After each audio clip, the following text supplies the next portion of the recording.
Welcome everyone to the Volleyball World Beach Pro Tour event here in Geelong, Victoria. My name is Kerry Pothast. I have the pleasure of hosting today. It's Super Sunday here in Victoria. Joining me in commentary, Max Gura, retired beach volleyroo.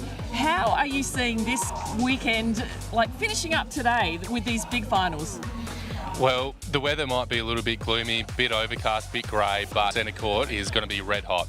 We've got some big games coming up. We've got two men's quarterfinals coming up first. Semi-finals coming up first. Then a couple of women's semi-finals. We're going into the bronze medal matches. We're going to finish off with the gold medal matches.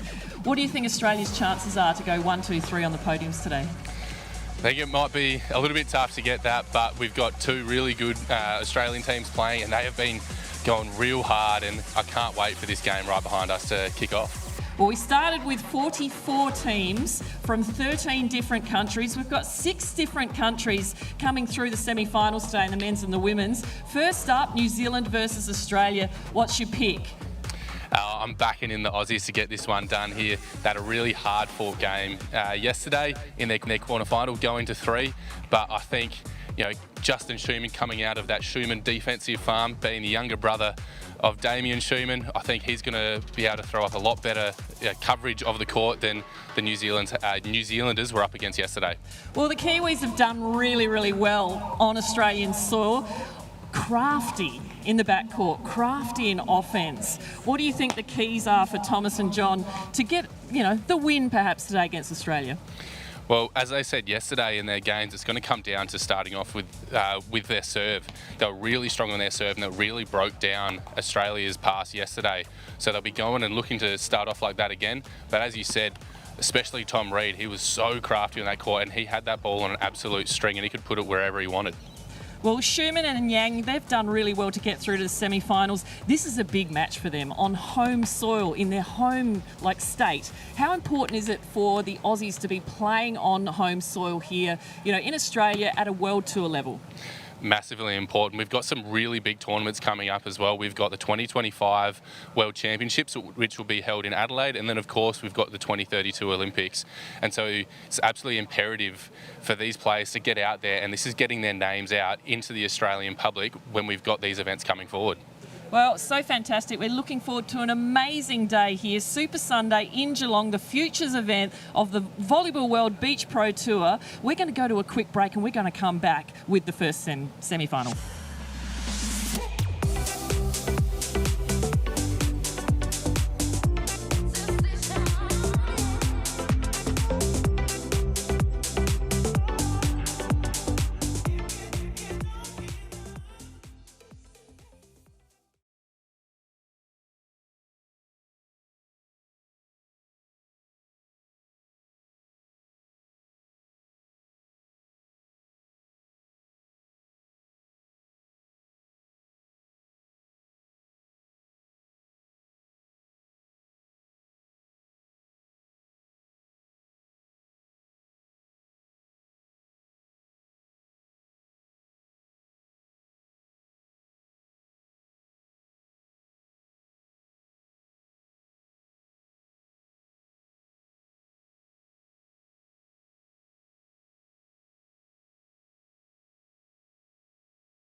Welcome back, everyone.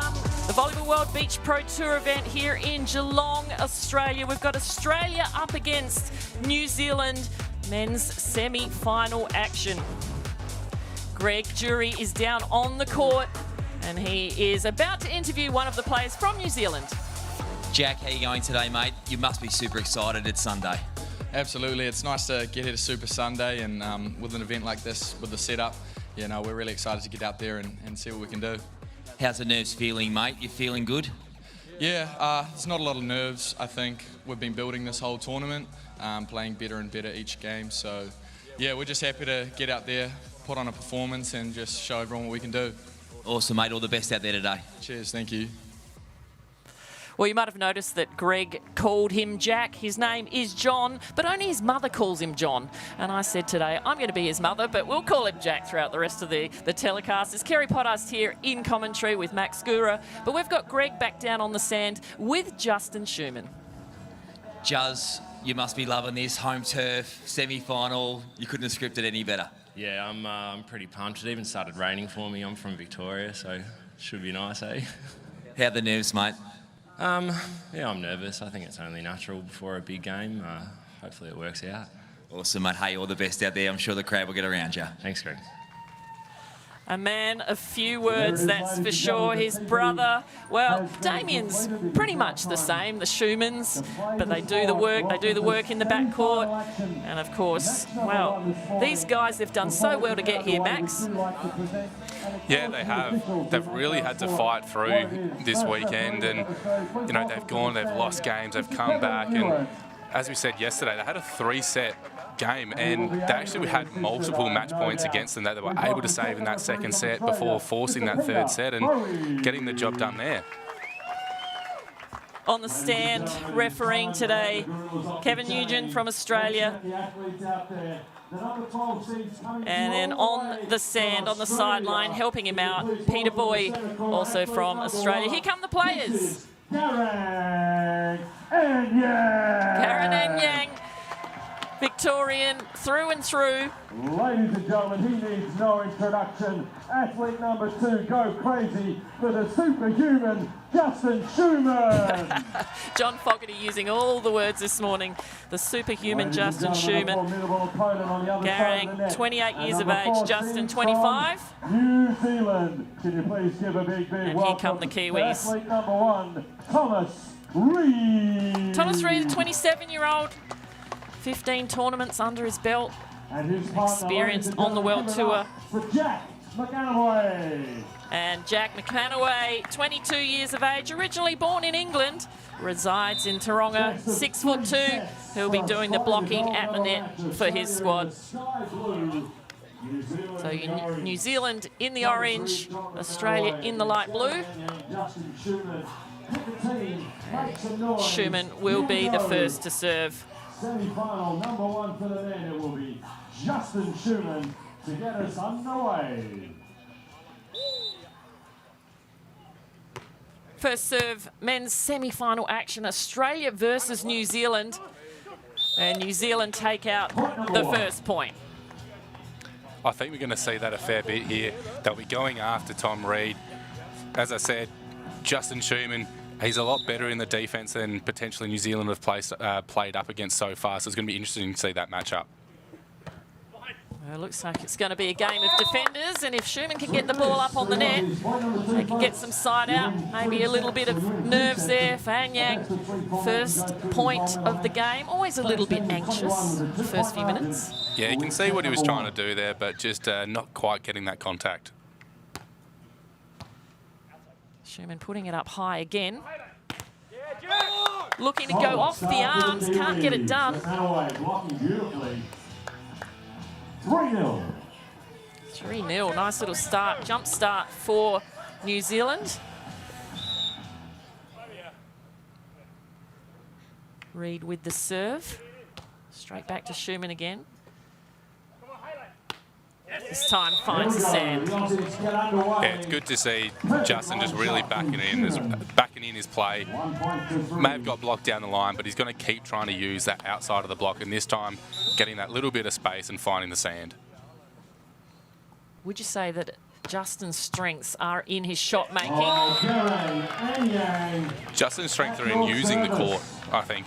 A lot of it will come down to his shot creating ability, but you can't sleep on his little whiffy arm as well, so he can just pull out that power on you. Nice ace from his partner, followed up by an error, but that's the risk and reward when you're really being aggressive with your serve. One back for Australia, but still trailing by 2.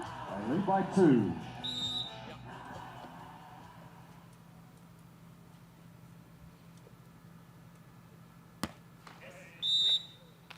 New Zealand won one and lost one in their pool play. They beat Australia, Harley Sinclair and Joshua Howard. Then they lost in 3 sets to Turkey, won their next 2 games to be here today against Japan, and then yesterday against Solomon Bushby and James Tack, and they took them out in 2 pretty good sets. So they've had a pretty solid tournament under their belt to get this far. Great touch by Australia, saved. Oh, what a swing from McManaway. Yeah, it was a great little touch there at the block, first of all, by Garang, and Justin able to keep that ball alive, but great little turnaround by New Zealand just to make sure they kill that point and hold that lead.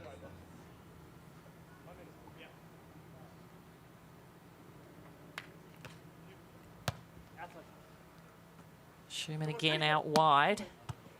Cut shot read nicely by Reed. Slowed down nicely by the net. Big rally chance for Australia now to finish this. McManaway's just saying, no, get past me, but he does. Eventually, Garang gets it done. I think we're going to see a fair bit of that from these Aussies as well. Justin being a bit of a smaller player on court, he's grown up and he knows how to use that block. So we're going to see him playing that ball off of the block to cover a fair bit. And Garang and Justin have been playing for a long time, so they know exactly how they want to play the ball. Well, that's a couple of aces now from Garang. He's really working the float serve. Got one on Reed and now one on McManaway. So the nice change up. Back to level, 5 points apiece.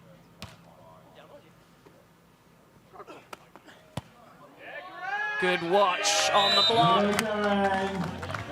Yeah, you can see Garang there not really committing to going one way or the other. Quite a spread block and grabbing that shot off of Tom Reed nicely and throwing that down too hard to be able to control on that cover play. As a blocker, Max, how often do you go up with a position in mind and then change your mind because you see something? How much license does your partner give you to actually do that? It's a little bit different between teams and partners. I know for a lot of my teams and my partners, I always had the license to go up and pretty well whatever I saw I was allowed to do. But sometimes for blockers who either are a bit newer into it or less experienced, they'll have their zone that they take away, and it is their job to make sure no ball goes through that area of the court. Well, the Aussies have played 5 events together on the World Tour. They've played plenty of events on the National Tour. They know each other pretty well, so I'm pretty sure Justin will allow Garang to just get up there, put his hands in the right spot. That time unable to stop it. So the first change of ends, it's all level up at 7-all. The players change ends every 7 points, for those of you not familiar with beach volleyball, just to make sure that they share whatever conditions are to be had. There's barely a breath of wind this morning. We've had really strong winds. We've had a lot of pelting rain. There is rain forecast, but if it stays like this, these are really perfect conditions for beach volleyball. Yeah, just a slight little bit of drizzle when these players were warming up, and it's just going to compact that sand a little bit. So we're going to see some of these players who are known for their high-flying ability just get that little bit higher as well. So we're going to see some great action. Well, that one's so close, catching the outside of the line. Really risking the lines. Thomas Reed and Justin Schumann, the shorter players, the defenders, and right now being targeted to side out. And if you don't serve tough enough, that's what the Australians are going to do. And that's a very much a part of the game now in the men's competition, started by Australia very many years ago. The second ball hit. Yeah, and you see there, Garang not really paying too much of a mind that the block is right in front of him as well. Backing in that power and that he's going to find a way through. So it's really good to see that aggression early on, but we're going to have to see that continue on through the game. Potentially he's going to lose a few, so it'll be interesting to see if he can keep backing in that style of gameplay. New Zealand up by 1. Both these teams, they haven't played together, or haven't played together against each other before. They're just learning all the differences and all the strengths and weaknesses, and that's a strength right there for New Zealand, the smaller, faster play. Yeah, that was. It was a great job by Jack to get his feet under that ball and get that ball on his hands. A nice little quick hand set. And then Tom showing that he's got a bit of power in that arm and it's not all about the cut shot. Out wide for Schumann again, looking for the line shot, stopped. Garang goes for the big swing, just missing. But you can see there's another play there that Justin's playing that ball off of the block, purposefully trying to get that cover play and trying to get it over towards Garang, knowing that Garang has that power and has more of that height to compete against some of these bigger blockers.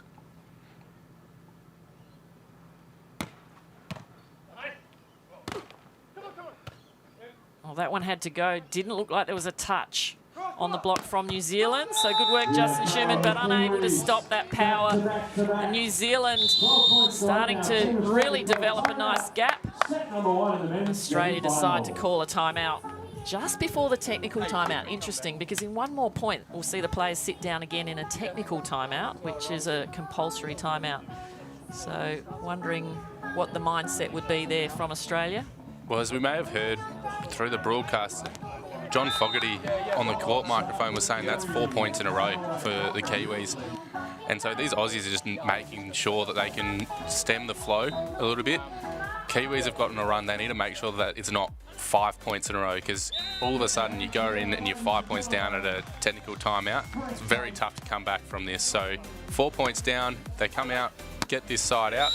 3 points down, it's a bit more manageable. And it's all mental, isn't it? You see 4 points is like such a long way away, but 3 or 2, you kind of always feel like you're still in the match. But they've had time to just try and stop that. We'll see if Australia can come out now and side out. McManaway will be serving and running to the net. Blockers doing a lot of work, a lot of kilometres on the sand.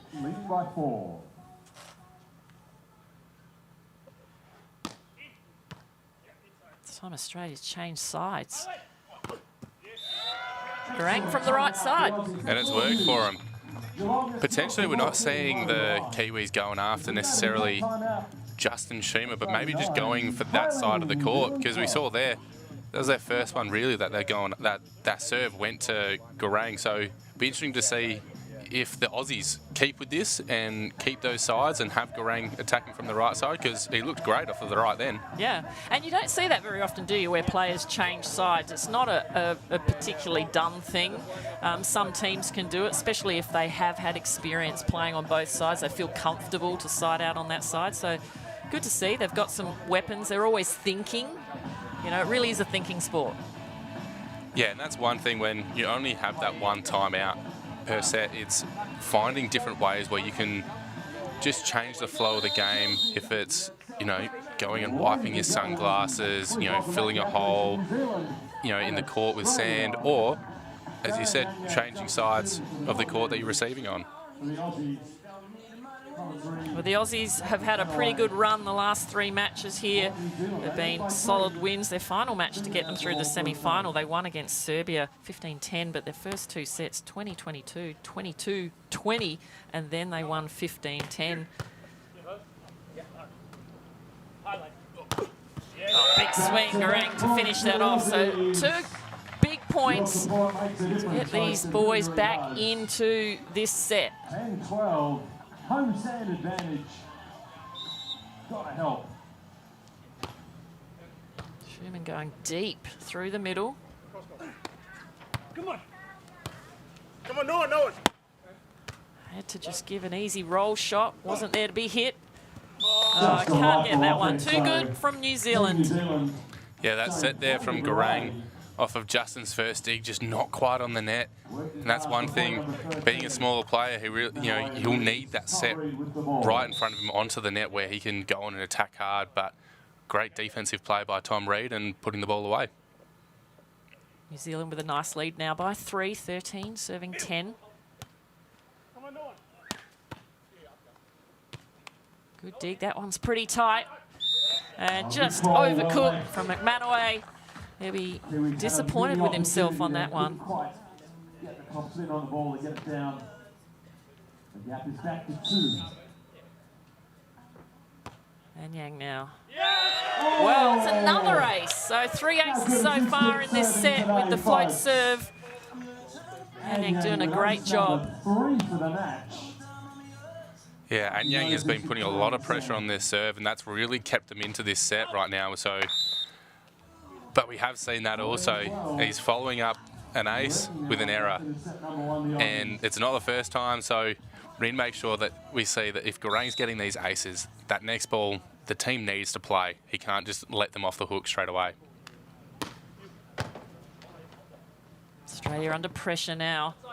Oh, just too good. This time the float serve causing trouble for the Aussies deep on Schumann. McManaway mixing it up. Float serve, top spin, jump serve.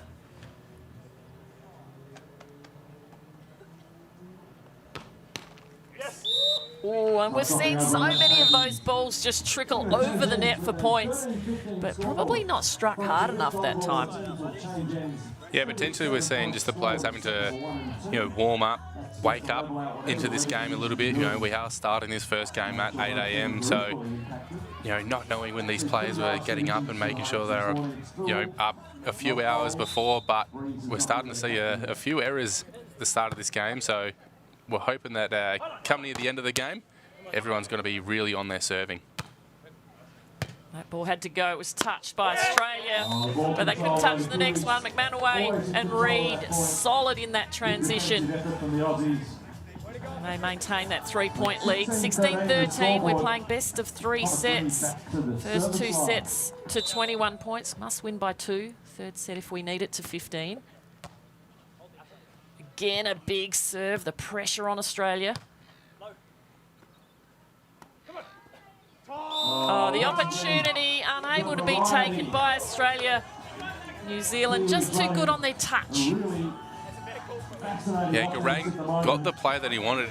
Great pull, was there early enough, but sometimes it's just that little bit of nervousness and wanting to play the ball that he's gone and got it real high on the knuckles where he had plenty of time to really wait for it and play it down low on a much safer dig, really. Justin making a good decision. 14-17 now. They need a couple of points in a row. They need to try and close this gap, the Aussies. Coming up after this, we have another men's semi-final. Turkey take on Australia. Pearce and Burnett. It's going to be another good match. And there's a 4th ace. Wow, Garang and Yang's just absolutely unleashing from that service line. And he's showing that you don't just have to do it with power as well. That was probably only 50% of the power that he's got on that jump topspin serve. It just shows how important positioning of where you're going to serve is. That was just a nice, pretty well roll shot straight down the line, and New Zealand had no chance of getting it. Well, it's given them something to think about, hasn't it? They've had a little lead. Yang Yang's had some great serves. Their side out has been a little bit shaky. Schumann's passings are keeping him off the net, which is making it difficult for his partner to get the ball there, for him to get into his hitting window. If they can just tidy that up a little bit, they've got the opportunity to perhaps come back. Going to have to do it soon. Trailing by 2, Australia 15, New Zealand 17. Not again. Goodness me. The crowd absolutely loving it. That's exactly what Australia need. Timeout, not effective for New Zealand. Can he go 3 in a row? Oh, there's that error. At least he did the 2 aces before he made the error this time, Max. Yeah, it was 2 there that time, but you saw, he wanted to put a little bit extra on that one, but he just had 2 aces going at probably 50 to 75% of his power and just really working on the positioning. Better pass for Schumann. Set's not quite there. Great dig, Reid, and he chops it away for a winner. And the player switch ends. New Zealand ever so close to closing out this first set. The Aussies will be disappointed. That was, I guess, a little bit of a setting error there. Schumann didn't really have much to do with that. Yeah, it's one thing that these Aussie boys, when they, when we come to the end of this set, whenever it does come, that they will be able to look back and think, well, our side out has been nowhere near our best, but defensively we're making a lot of points. So if we can just fix that side out, then we're going to be right in it. Well, the transition is working well for the Kiwis. They now have 4 set points. Thomas Reid brilliant in his hitting, but you've got to say it's a lot about the set. McManaway is putting the ball on the net perfectly.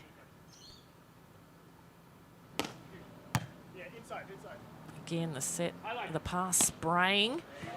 Australia able to finish that off.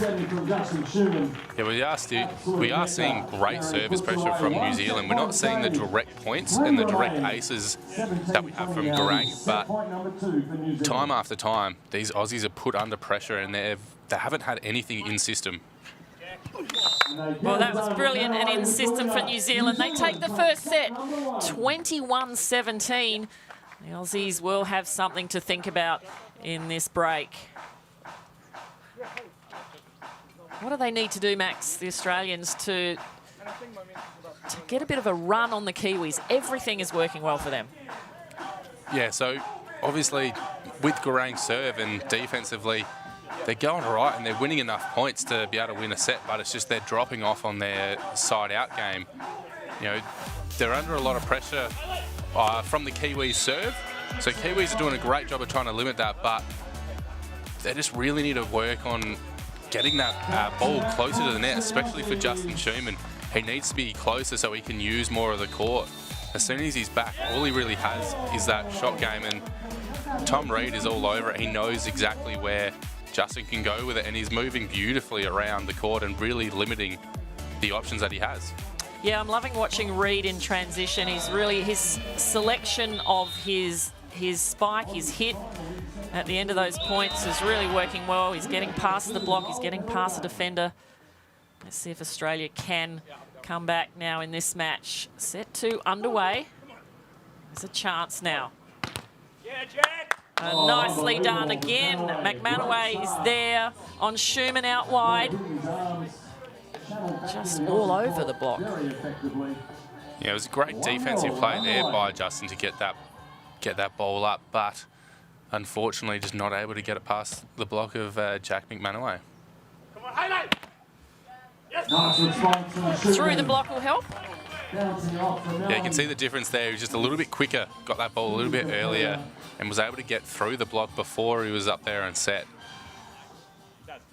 At the times he's been blocked out wide, Schumann, he feels like he's been cramped. He hasn't had anywhere to go, really. Perhaps he needs to keep doing that. Move around the net, make the New Zealand block move, the defence move. 1 point all, second set. Oh, no questions. Clean as a whistle from It was a great play there. That was a tough pass to try and get a set on there by Tom Reid. But you could potentially hear Jack just calling for that low play. So just a nice, quick, in-tempo set. And the defense of the Aussies just wasn't set up and ready for it. Well, that comes from experience. The Kiwi players have played a fair few events this year. They've played 6 other World Tour events, a Challenge event in Chiang Mai and Hankow. They finished 33rd and 25th, but then just before that, they played a Futures event in Geelong where they medalled. They won the silver medal, so that would have given them some confidence, that's for sure. Yeah, so that shows that they have the ability and they know how to deal with the pressure as well when it comes down to that Super Sunday. It comes down to those medal matches, semi-final, to come around and they have what it takes to get on the top step. It's a nice high dig from Schumann, inviting his partner to hit it. Doesn't go for it. Another opportunity now. Come on, highlight! Up and down. Third time lucky for the Aussies. And nicely placed. Garang finally having a go to finish that off. Hitting a clean winner from that Yeah, nice position. early call for No Geelong to easy take that feats. cover ball, but just getting a little bit tight and Justin having to save it out of the net a little bit there. Getting real out of rhythm, but Geelong still able to find that back little foot of the court. Big swing, heavy serve, nicely taken. And beautifully placed, and just makes it look so easy. And you talk about being in rhythm. Talk me through that side out just there. Yeah, so obviously started off with that pass there, nice and in front, and they're running that low and quick offense a fair bit now, we're seeing. And it's just really limiting the Aussies' ability to set up a defense behind it because he's coming in so quick and he's seeing as soon as Justin moves one way or the other, he's just putting a nice little short shot to the other side of the court. And the Aussies just aren't able to defend it at this stage. Well, he's mixing it up as well. Reid going deep this time. Seems so confident in every touch now that he's making. He's certainly in form in this match right now. New Zealand up by 2. They get their little break, 5-3. Oh, and they get the trickler. Heartbreaker for Australia. Yeah, it's one of those tough ones where you're expecting it just a little bit faster, going to come to you earlier, and then just slows down and pops up just off of the net, and you can see players, well, they'll stand up and then have to dive back down again.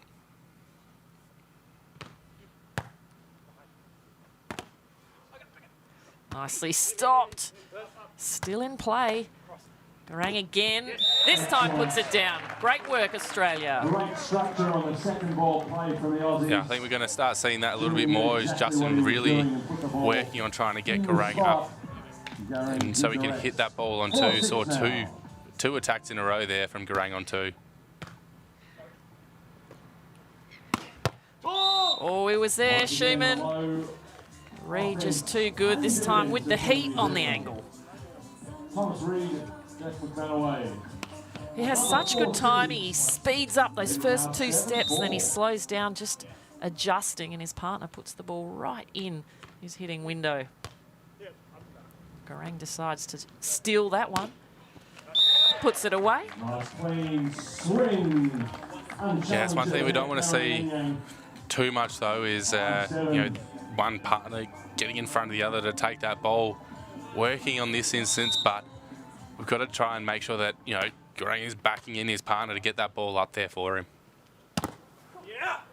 Well, started off looking like he was going to stop that, but too much heat again from the New Zealand duo. 8-5. McManaway back to the service line. McManaway serving and running to block, looking for another touch on Schumann. He either got it or perhaps that one was in the net, but it'll probably stand for a block from New Zealand, so a big gap developing now, 9-5 on this side switch. It's now or never for the Aussies. Yeah, it's one thing that another blocker in the program, Nikki Laird, was one thing we always were really asking our statisticians was to put in blocking pressure points. Times where we're forcing the hitter into hitting into the net, and so that's one there for the blocker. Good save, Australia. Just see the cogs turning in Justin's mind. What am I going to do with this serve? How am I going to play defence? All the points that have happened previously add up to what he's thinking. Great read. Nice, strong swing from Justin Schumann cross court. 7-9 now. Yeah, an interesting play on the ball there from Tom Reid, going the high looping knuckle on 2, but Justin able to get that defence and get a nice hard swing back on the transition. McManaway now. Schumann moving, but the block just not big enough. McManaway just tooling the top of the Aussies. Doesn't look like they're too fussed about dropping a couple of points, but Australia is still in it.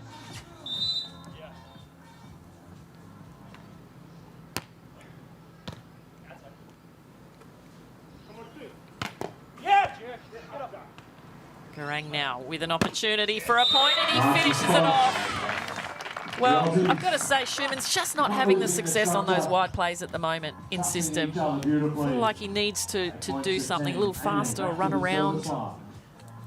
Yeah, no, he's finding the block in front of him a fair bit, so he's having to, play that ball off of it, trying to get that cover, but it's a real, hit and miss thing. And we've seen already, he's gone to try to play off the block a few times and just been shut out and hasn't had an answer for it. But we've seen Garang is really now finding a little bit of rhythm on his attack, and they're just basically trying to find any way that they can to get him the ball. Well, he certainly had rhythm on that one. Australia only trailing by 1 now. Looking for that line, just too much. It's just such a risky serve right from the end line to that corner. Yeah, it's a very hard serve to pass, but an even harder serve to actually execute from that service line. Right idea, just didn't execute, Garang, and gave another opportunity to the Kiwis, and they just played that like a free ball. So the players will sit down now for the technical timeout. A little bit better than the first set. 12-9 to New Zealand.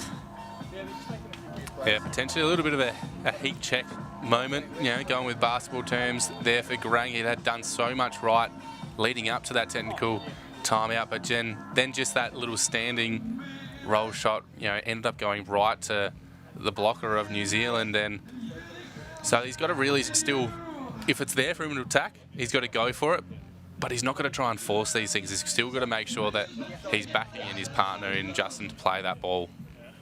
It's just experience, isn't it, Max? You know that you know what they want to do, but sometimes whether it's distraction, fatigue, nerves, anxiety, whatever's going on, there's so many aspects mentally that can distract you from playing your best. Right now, we're seeing patches of it from the Australians. The Kiwis, they're more consistent, which is why they won the first, which is why they're leading in this second set. If the Aussies can just be a little more consistent, they most definitely have the skills and the tools to take this second set. McManaway with the serve.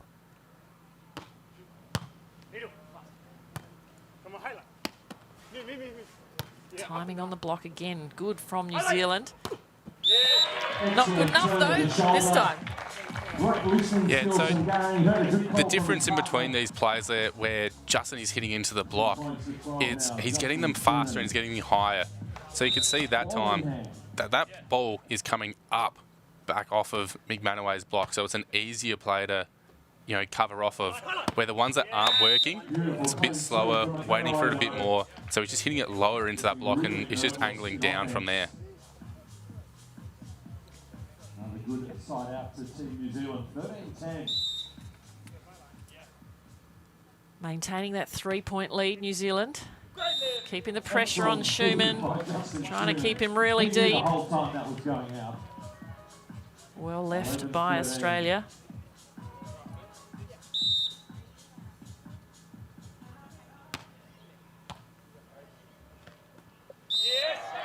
Whoopsie, that's all I can say on that one. Definitely not meant to be setting that forward. Just falling through his hands. Very uncharacteristic error on the set there from Tom Reed. You can see he wasn't very happy with himself, but I reckon we'll see him back in those hands again right here. Just as you said, responded so well. Wants a bit of a cheer from the crowd. I didn't double hit it the second time. Big Owl there in the corner. Keeping those balls nice and clean, the volleyballs. The new volleyball from Mikasa been around most of this season. Supposed to be a lot nicer to set in rainy conditions, which we've had a lot of. So the first error from New Zealand, we haven't seen that so far. They've been consistent, and this is Australia's chance now. Yeah, now that they're that 1 point down, they just need to stay there. They're winning some defensive points, and it's all going to turn back around, though. Once they get back onto the side out, they'll need to get this first point back around. Well, here we go. Oh, a big block, a monster block and a very well-timed block in terms of points in this second set for New Zealand. Yeah, it was, and it's one thing where, you know, Jack is obviously noticing that the Aussies are really trying to put all these plays up on two and knows that Garang really wants to try and hit him, so he potentially might force a couple there. And so as a blocker, if you know what the other team's going to do or what sort of tendencies they have, you can see there he was able to commit to that ball on two really early. That ball's gone wide from Schumann. It's going to be a 16-13 scoreboard now. Oh, what a shame for Australia. They're fighting, they just can't quite get back. It's almost that mental barrier of evening up the score. Kiwis back to their 3-point lead. Garang tooling the Kiwi block. Yeah, it's a different mentality when you're down by a few points and you're constantly trying to just bring it back, and you win a few points in a row and you get back to 1 point down or 2 points down from a much bigger lead, and you have to change that sort of mentality and game style. Read by Schumann, but just played too beautifully by Reid again with that smaller play. 17-14 now. Yeah, we have talked about the Aussies a fair bit, but that's just, it's also because the Kiwis are just really out there. They're taking care of business and they've just been so solid. Must have got some block on that. And got some block on that, but this time off the block into the antenna. The ball is not allowed to hit that red and white stick on the side of the net. As the crowd starts to give the Aussies a bit of a rev up. They definitely need it here. A couple of good points. Put them back in this set. McManaway too good. Nice, smart little play. Seeing that quick. An early move from Justin Schumann trying to take over that little cut shot, and Jack just playing it nicely back towards that line. 18-15 now to New Zealand. Garang just really battling at the net with McManaway, trying to get past him every single time. Yeah, McManaway's done a great job of just really being in the way. He's getting hands on a lot of balls, and it's been rare that the Australians are having a clean kill onto the sand. Well taken this time, the hard serve. Here's a chance for Schumann. Easily dug. Reid. Too good. Reid's read is on. Yeah, fair. How good, we've seen Schumann play in the past in defence. Reid is just on that another level today in this game. He is just doing a fantastic job flying around the court, reading every sort of play and shot from both Garang and Justy, and the Aussies are finding it really hard to get through him. Well, got through one, saved them from going up to that match point. Can they keep it going? Justin Schumann on the baseline.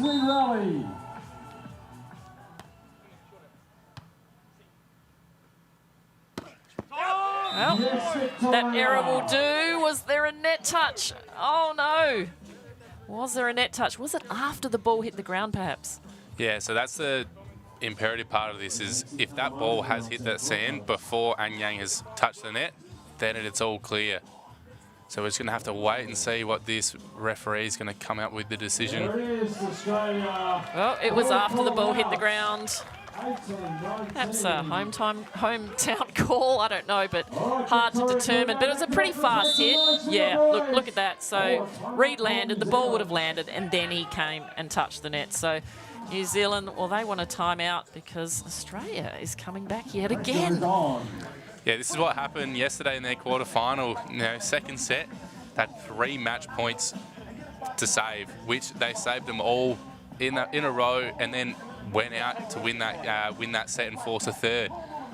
So they're really going to come out here. We might see Garang out here trying to visualise what they're trying to do. Is he praying? We don't know, but it's going to be a tough ask, and they'll come out and they've got to stop this Kiwi offense again, who apart from very tiny lapses throughout this game have been very solid. Ladies and gentlemen, get behind your Aussies. They are not done yet. 18-19 they trail. This rally will either make it 19 all or will give New Zealand a match point. Here come the Aussies. Schumann with the ball in hand. Oh, Reid goes through the middle of the block. New Zealand, 20 points. Garang would feel like he's really missed one there. It's completely his zone. Just potentially just a little bit late on that block. I think he's waiting for the shot, but it's match point now to New Zealand. Schumann out wide, and this time he does the same thing. He goes through the block. Okay, Geelong. Great quick swing there that time. You know, still going down that line, but he's got it quick and he's gone a little bit flatter. You can see McManaway definitely blocking for a slower and a shot that time. The man who's served 5 aces. Garang and Yang, can he save this match? Big serve. They've got time. Schumann. Reid now. Can't stop it. And Yang again. Oh, that ball off the top of his fingers, and that is out. So New Zealand take it right at the end. 21-19 in the second set. Reid and McManaway, consistent, concise, confident. And Anyang and Schumann, well, they'll play off the bronze medal, but right now New Zealand, well, they'll be going for gold later on today in the men's gold medal match. Yeah, another great game by the Kiwis here. They're really starting to stack up some really good performances in a row. Potentially getting away with, you know, just that last little point, so they'll breathe a sigh of relief. Now the tough part here is for these Aussie boys here, you can see Garang not happy with himself at all. You know, really letting one go. He had the chance to, you know, force that 20 all in that last swing, miss hit, but as we've seen, you know, heads down, the tough part of losing that semi-final is you've got another game to play. 21-17, 21-19 to New Zealand, and Greg Jury has the New Zealanders on the court now. Boys, you're wearing the closest thing to gold as you can. Congratulations. Cheers, thank you. It's a great game, so credit to them. They didn't let us have it easy, so yeah, no, we're really stoked. A lot of service pressure. That's your thing. You told me that yesterday, but it's more the craft as well. You really work on those plays, those fast plays. Yeah, being a short guy, like the up and down, can't really work against a big block like these guys here. So yeah, moving a ball around is our game, and it's what we're trying to perfect more and more each game. Awesome work. Now, what do? You've got to kill about 6 hours now, boys. What's the plan? Go get our bags from the Airbnb we have to check out. So if anyone wants to put up a few boys for a few hours. But lots of recovery, food, water, and looking forward to playing in the final dance. Awesome. All the best to you boys. Congratulations. Cheers. Thank you. Thanks. Well, the dance has been wonderful so far, coming through to the gold medal match. And it's interesting, isn't it? The players, you know, things you see them on the court, it's all the glory, it all looks wonderful, but all the stuff you have to do before and during, I mean, now they have to go get their bags. What a slog after such a great match. Now they just do the basic stuff. They're human beings. Yeah, having to turn around after a great performance like that, you know, you're off of the elation of you're in the gold medal match, and you know, then turning around and having to do a little bit of admin, you know, check out of your hotel, your Airbnb, and then having to turn around, find somewhere to put it all. And, you know, there's been tournaments where, you know, personally, I know other players have come into a game and they know as soon as that game's done, they have to quickly get in a taxi to go to an airport, and, you know, no time to get rid of sand or anything. So there's been some, you know, bills of, or cleaning bills that have come back their way, you know, for leaving half of the beach in a car. But, you know, these guys are pumped, and you can see it, like they're coming out strong for this gold medal match later this Arvo. Well, we know the sand is going absolutely everywhere. We've still got some great matches coming up, so stay tuned, stay with us. This is how the men have gone so far this week. Next semi-final coming up, Australia versus Turkey. Are we going to see an Australia-New Zealand matchup for gold? We hope so, but we're trying to stay even in our commentary. We see Australia will be playing off for the bronze medal. Yeah, so how funny would that be if we do have that Australia team in a Reed McManaway having to play 3 Aussies in a row? Well, they're going to do it with the crowd against them, I'm hoping. But how wonderful it is to have this event, this World Tour event here in Geelong. It's such a beautiful part of the world. Just a short hop southwest of Melbourne. You can do all sorts of things, national parks, mountain ranges, beaches, gardens, pounding surf. Look at these scenes. I mean, it's not quite as sunny as that today, Max, but it's definitely a beautiful part of the world. Yeah, and that's one of those things where Geelong and, you know, the Great Ocean Road area has so much for you to really go out and do. So even if the weather isn't perfect to go out to the beach, like as we've seen in this footage, you can go out to beautiful places to eat and drink, and there's still plenty on offer. And we were talking about your surfing prowess, yes. Are you going to go down to Bells and have a surf after? Yeah, some of the vision that we've had here, it's making me maybe rethink. I might have to try and give it another crack. Well, it's certainly been a wonderful time this week. We had the National Tour event here, and we're backed up with Volleyball World Beach Pro Tour Futures event. And now we have our second men's semi-final. Paul Burnett and Jack Pearce, they're up against Hassan Murma and Safa Ulu from Turkey.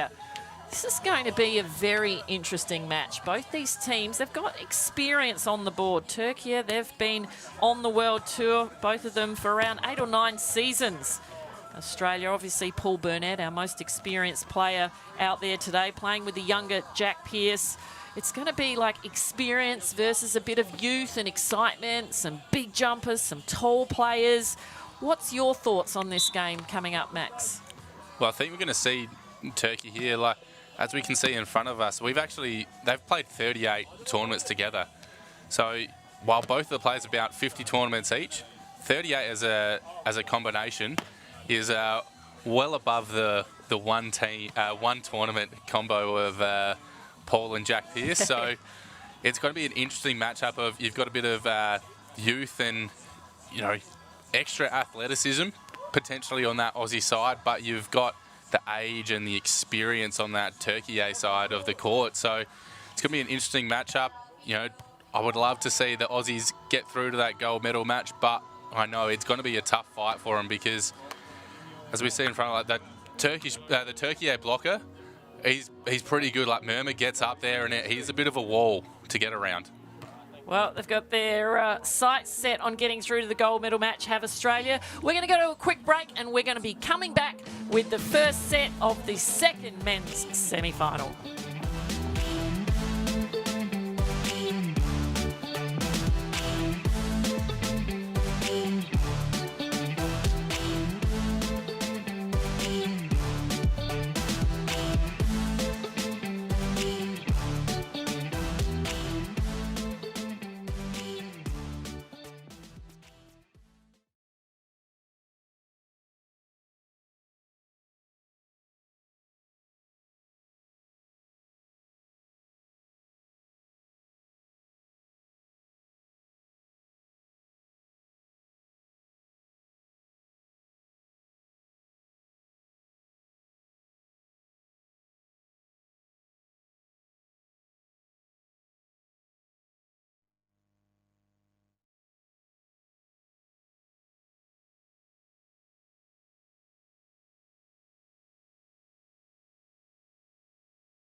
Hi everyone, welcome back to SBS's coverage of the Volleyball World Beach Pro Tour Futures event, men's semi-final action number 2, Australia up against Turkey. My name is Kerry Pothast. I'm here with Max Gura.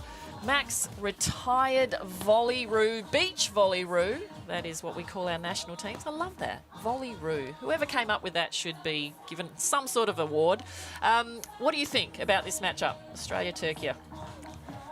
Well, I know these Aussie boys quite well. You know, I was in the program with both of them, and I've actually played a few games against Murma and Erlu from Turkey as well. So I've got a fair bit of personal knowledge for both of these teams, and you know, I've gone down a couple times to Murma and Erlu as well. So I know that they're a tough team to play against. Erlu is pretty good on that defense, and as I said a little bit earlier, Murma he's a tough player to get around. Like, he's a pretty big blocker and he's experienced and everything.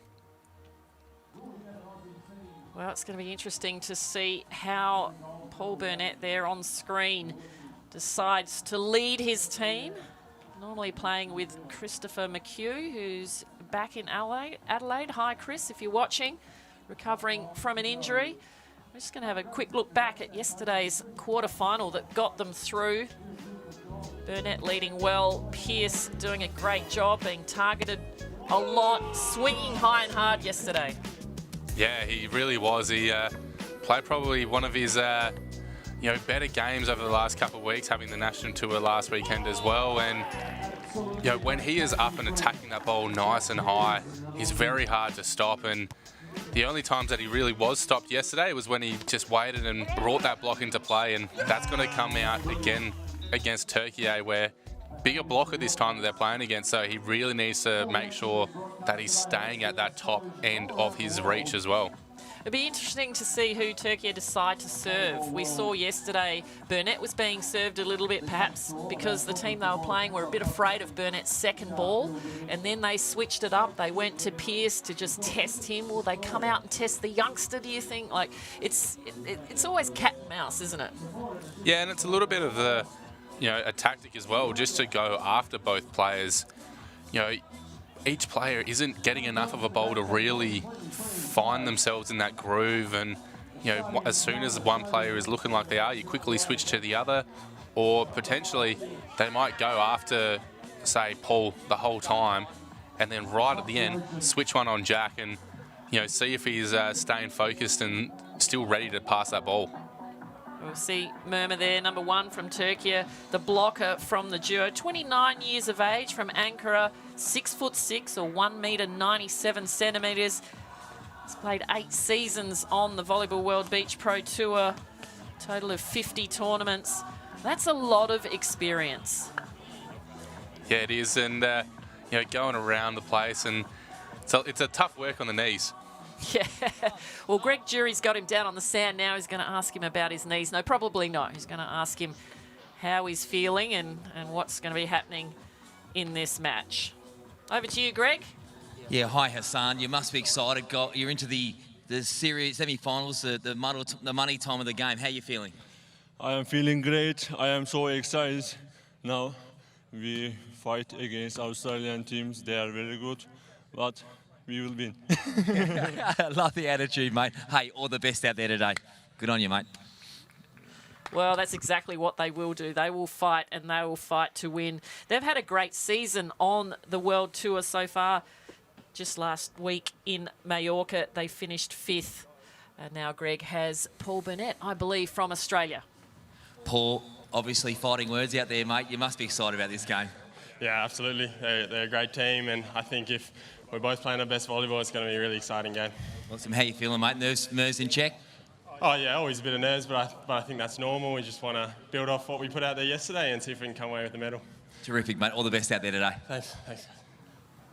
Seems a bit out of breath, doesn't he? He's been warming up hard, but like you said, you know, there is a bit of nerves. I wonder if Paul's a bit more nervous than Jack, or Jack's a bit more nervous than Paul. Who would know? Yeah, it's a tough thing, and it's another thing that I know that the coaches have really been trying to work with the Aussie players is that biologically and chemically, nerves and excitement, the exact same thing. And so it's just trying to mentally change in your head that those feelings that you get, and you attach the word nervous, is changing it and going, well, actually, I'm just excited for this game coming up. Yeah, and it just makes you relax a little bit more.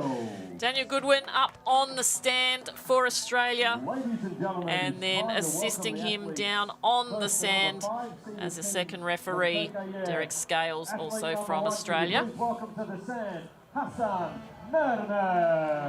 Here comes Turkey, Hassan Hussein Merma, the 29-year-old.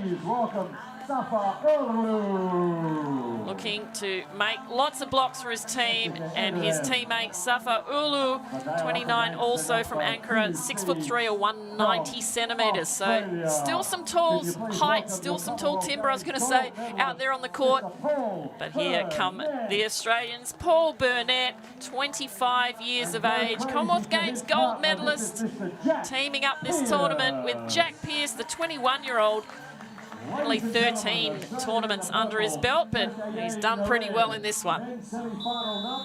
Yeah, he has. It's always a little bit of extra pressure when you're coming up, and as that young player playing with a more experienced person on the, next to you, and especially with someone who's won a Commonwealth Games gold medal as well, you can put a bit of pressure on yourself where you've got to perform, and so far Jack is, and he's done a really good job. Definitely has. And he's got the ball in hand. The second men's semi-final underway, Australia versus Turkey. Nice aggressive serve to start. Yeah, really going after it at the start there, and hoping we'll see those serves that'll just rein in just a little bit and really put Turkey under pressure. Big set out wide to Burnett. Going with the power. You're going to see a lot of power. You're going to see a lot of aggression from both teams. It's a great set from Pearce. He had to go a long way and puts it in the perfect spot for Burnett. Helped out a little bit by the net. Turkey. Whoa, what a swing. Yeah, Merma absolutely unleashing on that. Nice little quick set as well there from Erlu. It's a nice little tempo play, and Burnett not quite being able to get all the way over and take away that cross court. Merma now serving and blocking, doing a lot of work. Didn't get there in time though, and that is the beauty of having that second play when the blocker is coming from the service line. Yeah, and so Merma's going to have to really work hard for when he is running to that net. He needs to make sure he's putting enough pressure to try and break that pass, so he's not having to try and run to the net and defend against that every time. These teams haven't played against each other in these partnerships before. Burnett possibly played against him with Chris McHugh in his time, as you have. But still trying to work each other out. And perhaps Turkey, they haven't seen Jack Pearce, so they'll probably try and throw a few plays towards him, see what he can do. 4-2 in the first set. Oh, amazing. What a nasty little Kong block there. Remember, understanding that he wasn't really going to be able to do anything with his right hand, so he just committed to the one hand, dropped it into the cross court perfectly to stop Jack Pearce right at the net with authority. And his expression afterwards, like, yeah, that's just a normal point for me. 5-2 on the first switch. Teams switching ends every 7 points. Nice dig from Erlu. Oh, good hustle and transition as well. Did well to get that off the hands. Yeah, a little bit of just indecisiveness there by Jack if he was going to stay at the net to try and block there. And you see the Aussies are taking a timeout now, 6-2 trailing already in this first set. And so they're just trying to go back and reset and really focus on, okay, well, what has worked so far and what hasn't, and then just really focusing on, okay, well, we know what's working. Let's just try and back that in. The Both teams have had a good run to get here into this semi-final, won all their matches. Australia took down New Zealand's Sadlia and Karachi. Then they took down the other Turkey team, Özdemir and Kuru. And then they took down Kaufer and Schwarman from Germany, all in 2 sets. So they haven't had to play a third set.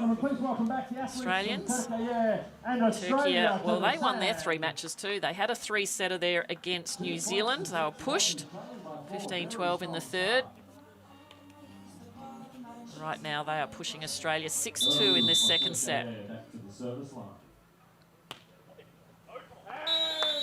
Good timeout.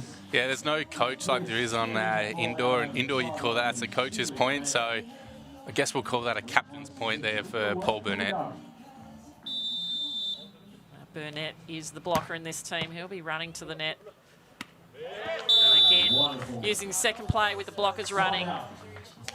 Great work from Turkey. High pressure serve, but they diffused it perfectly.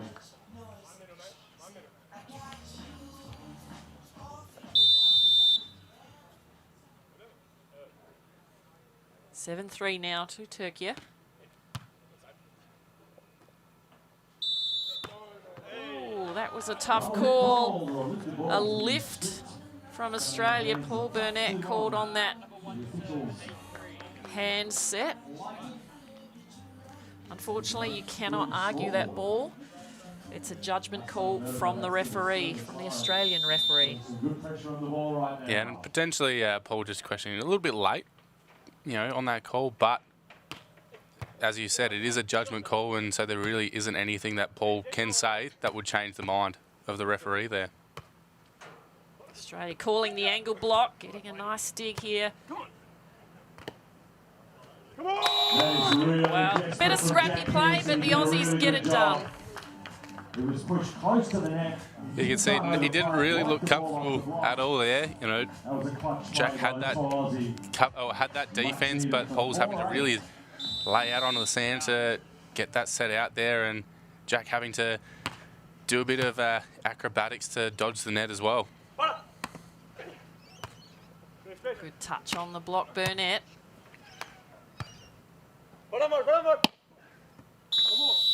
Another mistake from Turkey. So the Aussies, point by point, staying in there. Now they trail by 3, working hard. They're under intense pressure.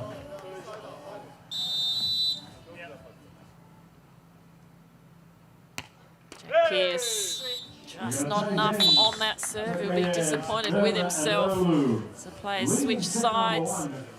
With a 9-5 scoreboard. Another 2 seats from Australia, Burnett and Pearce. Turkey out to a nice little lead here, 9-5, and if Australia are going to have to, come back and close this gap some more, I think we're going to need to see Jack Pearce just keep backing in that aggressiveness. It just seems to have dropped just that little bit.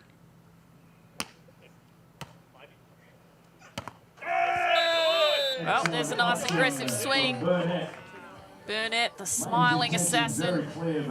Dr. Burnett, dentist in his spare time.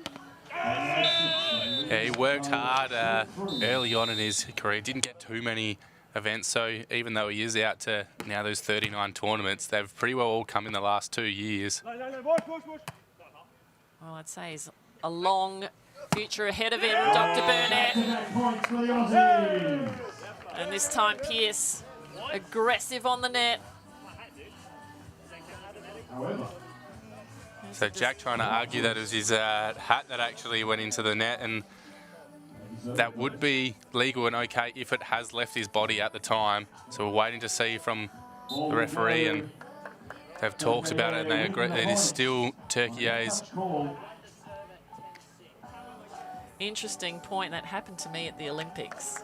My first ever Olympics. My hat came off, it hit the net. But back then, it was a net fault. So, good to see. Well, it appears that it's still going Turkey's way. So potentially we don't know something. We don't have a microphone and we can't hear what those referees are discussing. Secret stuff. Anyway, the Aussies have got it back, Direction beautifully on that trailing play. just by 3. It's time now for them to push down on the accelerator.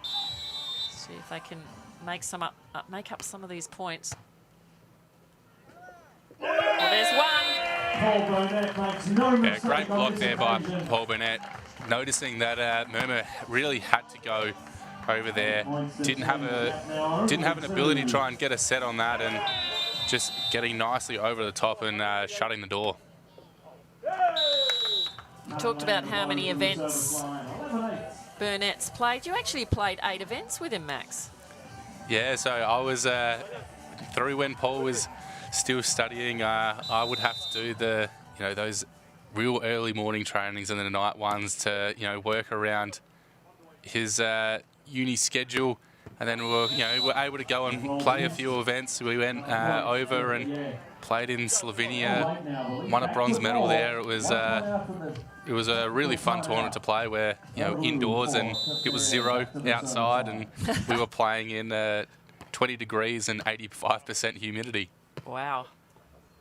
Oh, he's come a long way. You both have come a long way, and that's a beautiful swing. Australia now just down by 3 as they sit down for this technical timeout.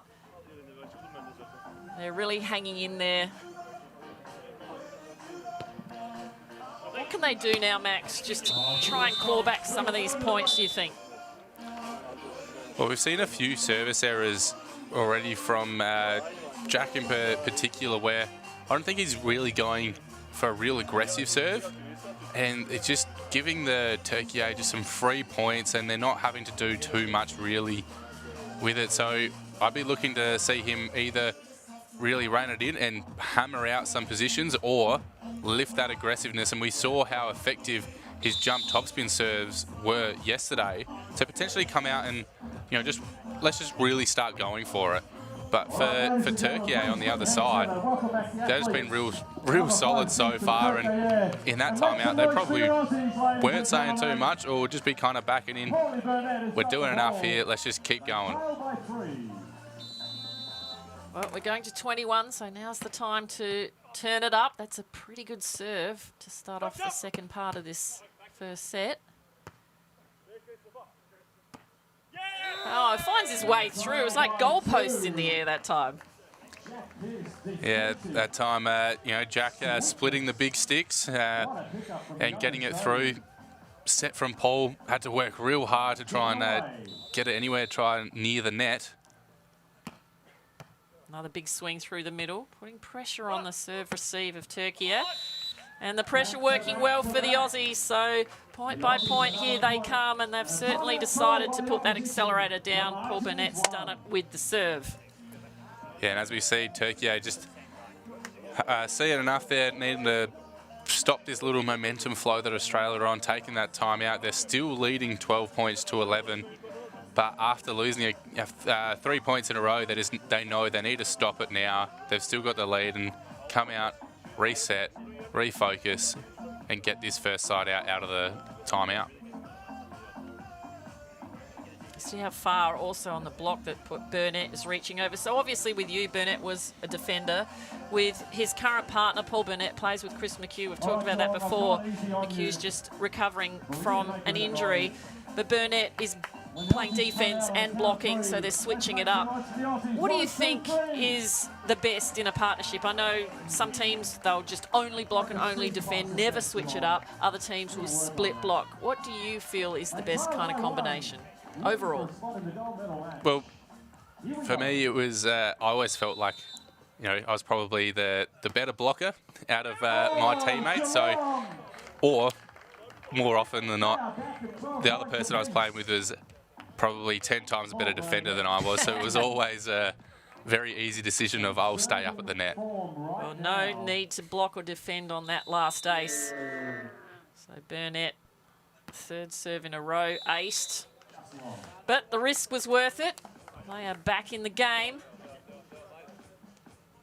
Exactly. It's really about the combination. I think it's nice to be able to do both, split block, because you see the court from different sides. You see it from close up. You see the game at the net as a blocker and as a defender. You see what it looks like from behind.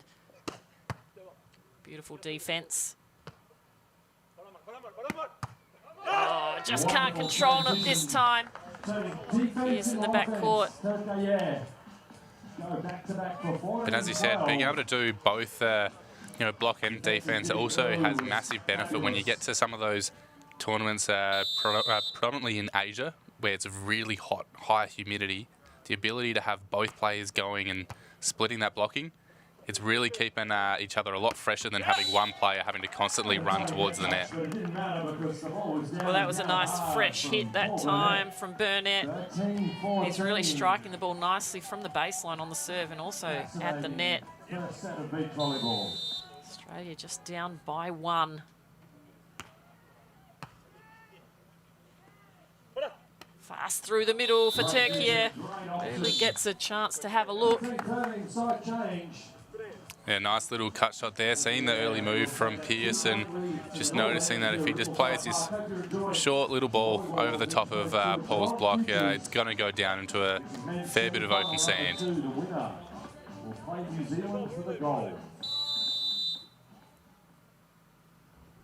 Safa Ulu now. Good call from Burnett, telling his partner to be aggressive. And then it was an aggressive knuckle pokey. You don't see it often. Anything softer than that would have been swallowed up by Turkey. Burnett now looking for a point. Nicely read by Australia. Oh, beautiful finish, Pearce. Yeah, what a shot there. He got that so high and so quick that Murma didn't have a chance of really touching that ball at all.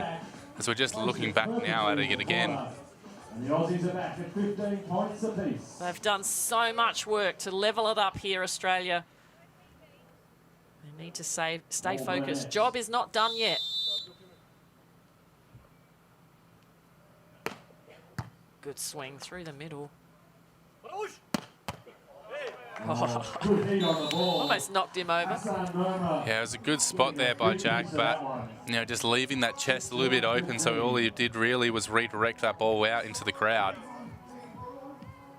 Just missing that little half step just to close that body off and redirect that ball back to his partner.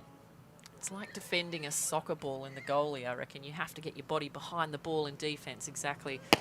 Otherwise, that's going to spray away. And, of course, you've always got to get it back to your partner. It's no point just getting it up in the air. Get it to your partner so they can either hit on 2 or give you a great set.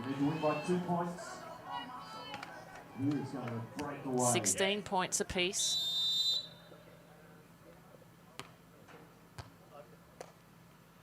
Ulu going behind for a change.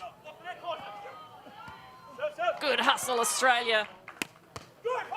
Oh, John, put your hands together anyway. Wonderful big Great point there by Turkey to get it done, but Australia did not give it to him easy. Some great hustle plays, and even Jack still getting a touch on that last ball, but just unfortunate, just a little bit too far for Paul to make a play on it.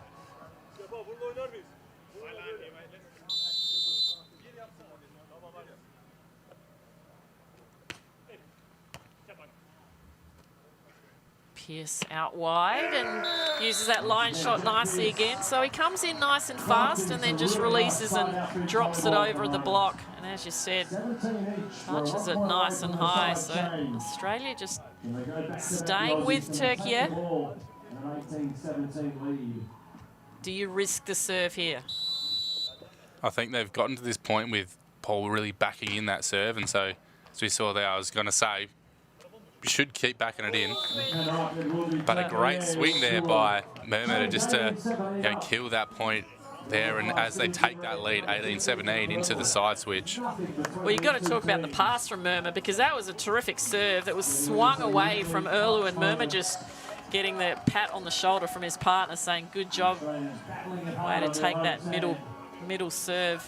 It's not easy. So the switch sees Turkey maintaining that lead. Australia on the side out.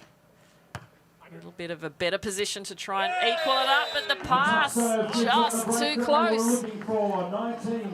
Yeah, too close to the net, and just in that awkward position where you could see Jack not quite sure what he wanted to do, having to almost like jump to try and get a touch on that ball.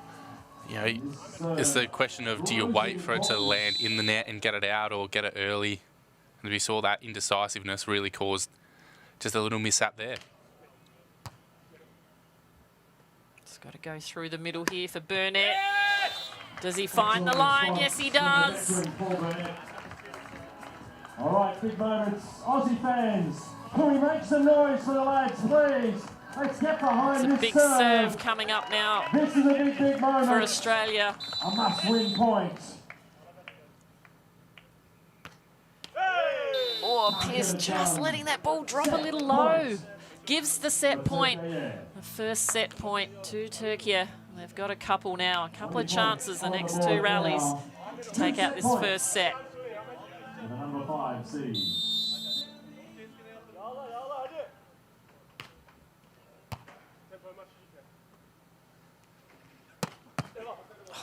Right into the pocket. Erlu has a look. Oh, Murmur, the block. Yeah, great little knowledge there by Murmur, knowing that as soon as that ball's up there tight, Paul's probably going to try and hit that on two, and being ready nice and early for it. That's experience right there. 21-18 to Turkey. First set done and dusted. Australia, they need to wipe that one.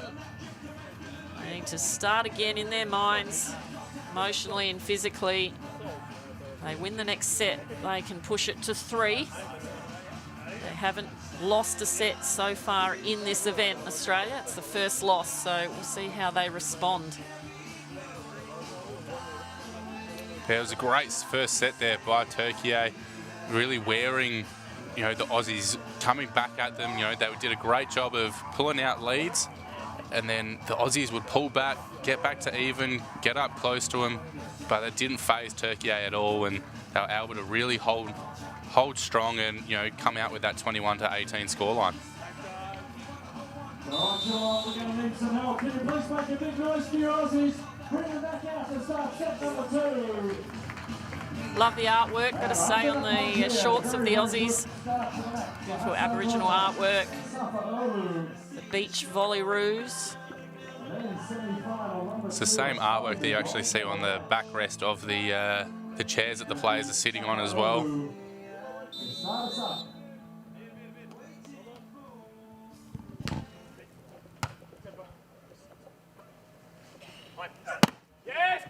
Almost the exact same players we saw at the end of the first set, this time successful for Paul Burnett. It was a great swing high off the top of the block there from Paul. We're going to have to see a lot of that from Paul and Jack as well throughout this second set here. He got the call to cut it. He decided not to. He wanted to slam that one down the line. Just taking his time to walk back. Murmur's got a long way to go. He's got to serve and run to the net. Aussie's really pinching the middle on the serve receive. Inviting Turkey to serve the lines, perhaps. Oh, that one called a double by the referee on Jack Pearce. Yeah, no real argument this time. Or questions from the Aussie players, just a little bit of disappointment.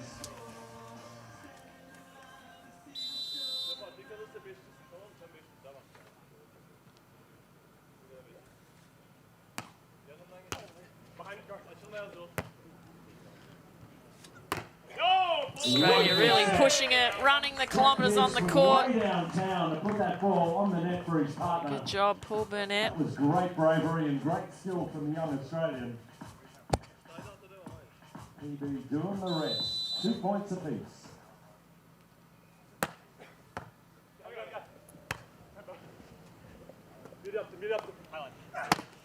Again, Burnett doing the work. Yeah, it's great attacking here from Paul. He's taking it nice and high and, really backing himself in and staying aggressive up against that block of Murmur. But what we're seeing here is him just going off the top of those hands each time. So it's really great to see him back in and use that height. Big serve, nicely handled by Murmur again. Squeaks it somehow through the block. Just a few looks towards the ref. Aussies not happy with it. But they need to stay focused here.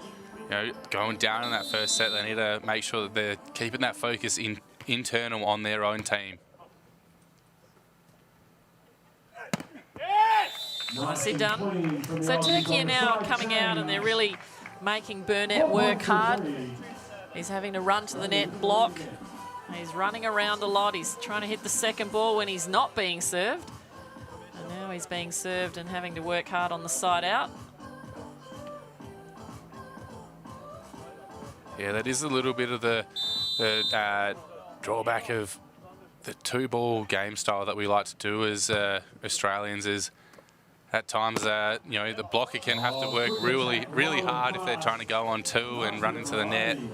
And but you know, luckily, Paul is an incredibly fit individual, and so he'll be able to go out this whole game doing that. So talking about fitness, Max, give us an example of what the guys who are currently based, the Beach Volley-Roos, the Australian National Men's Program, is currently based in Adelaide. What sort of hours a week do they do? So basically being on site, it's a full-time job. You are there or have the you know, expectation that you are available pretty well 8 a.m. to 5 p.m. through Monday to Friday. So you're always there, always on site. And in terms of hours of actually training, you're probably, you know, and including things like gameplay footage and, you know, watching and scouting and all that, you're cracking easily 30 hours of being either in the gym, on the sand, or, you know, having those meetings and watching footage. It's definitely a full-time job, and that's why these gentlemen are definitely fit and ready to go, spending hours on the sand, running and jumping. It's a good read by Burnett.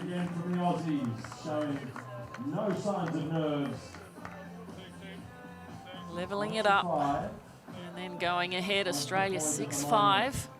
Both teams playing very patient beach volleyball right now. Side out for side out.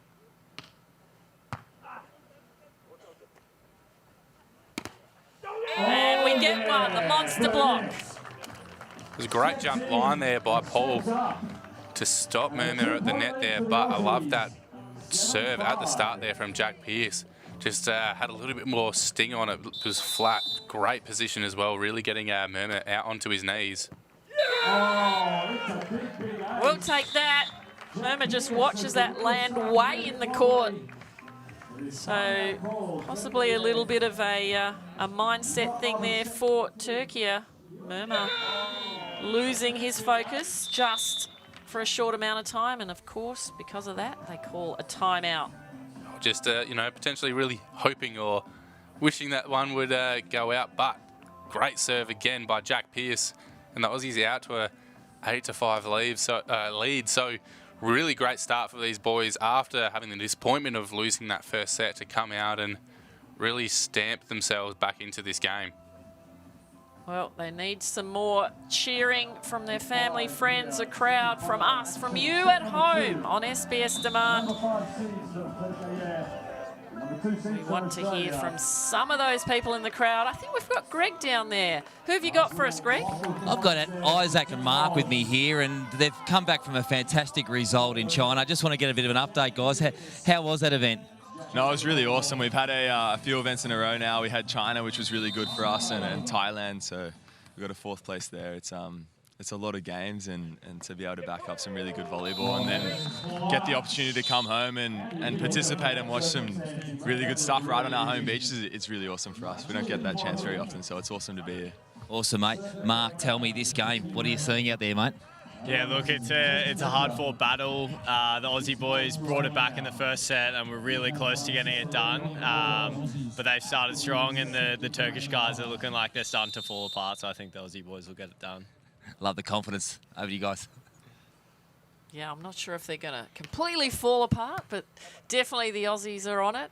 Thanks for that, Mark and Isaac. And Mark and Isaac played in this event. Unfortunately, they had to forfeit Mark got a slight quad strain and he didn't want to push it. And in these conditions, when it's a bit cooler and you've got a slight strain, it can end up being something a lot worse. So good choice by the two of them to pull out.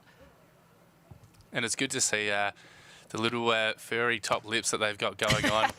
There's a few of the beach volley roos that are actually going through and doing the Movember campaign. So if you can hop on their Instagrams and go through and support the cause, it's a great thing to get behind. And for those of you who don't live in Australia, Movember is all about raising money for a charity. And they have to grow those very interesting looking moustaches. Back to the action, Burnett and Pearce just up by 1.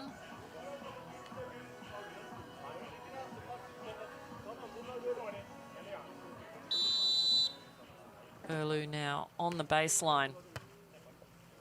Going back to Pearce, who's really striking that ball nicely over the top. Yeah, just nice and high. Wasn't really pulling out too much power on it, but it was just a great position. Saw where Erlu was, just a little bit sharper on that cross court, and it was just high and fast, and Erlu just didn't have a chance to try and get a play on the ball. Well, Pearce didn't get a chance to play that one.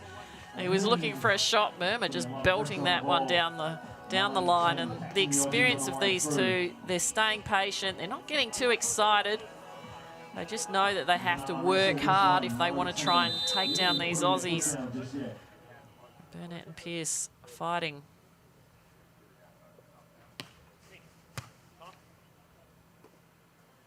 Good hand set from Australia.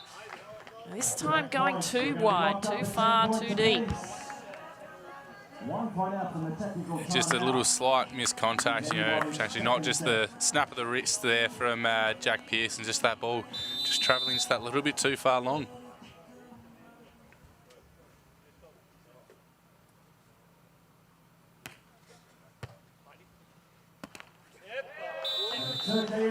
Well, Turkey will sit down ahead after the Aussies have done a great job to fight in the first part of this second set. Turkey have come back. They take the lead 11, serving 10.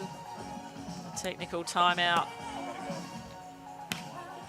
It's interesting, the Aussies fought so well, and then just a couple of little errors, and these guys just staying patient. Yeah, just that heartbreaking error there, just going into that technical timeout from Paul. He'd wish that he had that one again. Greg, you've got a weather update for us? Yeah, it's a bit of drizzle at the moment, but the wind's picking up a little bit more from the southwest, and it is expected to go to about 30 knots today. So it's going to be a bit interesting this afternoon as the medal games start to come into play. Well, I wonder if this will actually put Turkey off a little bit, the rain. I don't know if they're used to playing in these conditions. I mean, most beach volleyball players play in all sorts of conditions, but the Australians, well, who knows, playing in Adelaide. Fair bit of rain in Adelaide when you're training down there, I'd say. Yeah, we don't have an indoor facility either, so, training throughout the whole year, we go through the, as lows as, 4 degrees and rain, and we'll be out there training. It's not everyone's favourite, but, get it done. The perks of playing an outdoor sport. Great dig, Erlu. What a set, but it's taken out by Australia. It was a great block there by Paul. Just jumping up and then realising that Erlu's going to try and take that over his left shoulder. So a nice little reach around there by Paul just to block off that line for him. Out fast and wide and off the top of the hands. Ball getting a bit slippery maybe now in this little bit of drizzle. Yeah, it was just a hard, flat hit towards Jack. Potentially may have, kept on travelling a little bit far out, but sometimes as that defender, if the ball's coming at you, just instinct is just to get that touch on that ball. Pearce just with the flick down. You see how far out he goes outside of the court to get that angle. You don't see that many players go out that wide. Yeah, no, it's just really getting out wide, making sure that he's adjusting so no matter what, the set is going to be in front of him. If you're having a bit more of a straighter approach there from that left-hand side, as soon as that ball Goes a little bit too far wide over that left. Makes it hard to get there, but what a great block there by Paul. A quick little play by Turkio, and Murmur having to take the 1 foot take off and not having anywhere to go. You see how Burnett also penetrating over the net nicely. And again, the monster block, number 2. Just what Australia need. This is just what Chris McHugh would be loving to see, is Paul racking up these blocks. He'll be sitting at home thinking, oh, awesome. I'll be able to spend a little bit more time in the backcourt when we get back to playing with each other. Yeah, he's probably thinking, about time, Burnett. Come on, what have I taught you? Because I do know that he is listening. He was watching yesterday as well. Well, on SBS Demand, you can watch the replay as well. So if you're called away and you want to watch the end of this match, you can always come back. So I'm not sure what went on then. Turkey had a bit of a chat with the referee. It slowed Pearce down on his serve, just distracting him a little bit. And he sent that one flying out the back. And now Australia just need to side out consistently here to finish off this set. Great hand set. Oh, bouncing off the line. Yeah, you could hear, well, we could hear early there calling the out, or calling out on that swing, thinking that ball was travelled over my head quite high, but with Paul also hitting from right up at the top of the antenna. He's got a beautiful angle to just go straight down over the top of the defence and tagging that baseline. Aussie by 2. 15-13 to Australia. Movement just seen by Murmur. Yeah, potentially a little bit the wrong way. You could hear Paul really calling for Jack to get that ball. Maybe Jack going the wrong way, but great swing there by Murmur.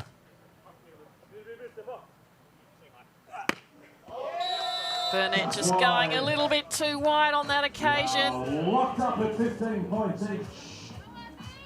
Turkey level it up. Australia still in the more advantageous position, siding out to go ahead.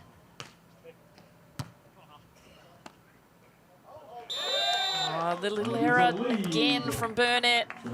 Australia just need to calm the farm at this point, not let that affect them, or call a timeout. Yeah, smart call there. You know, losing a couple points, couple errors, then just taking the break. You know, you're only 1 point down. It's 15-16. They're right in it. And as we've seen in this set already, they've been getting enough points on defense. So they'll just be going back and going, all right, what do we need to do to just win this 1 point here? Take it 1 point at a time. And both those plays from Burnett were a little risky. You know, he's pushing the line on the big hit through the middle, just missing. And then on that play, whether he was able to set that or not, I'm not sure. But, you know, just missing on that little side chippy.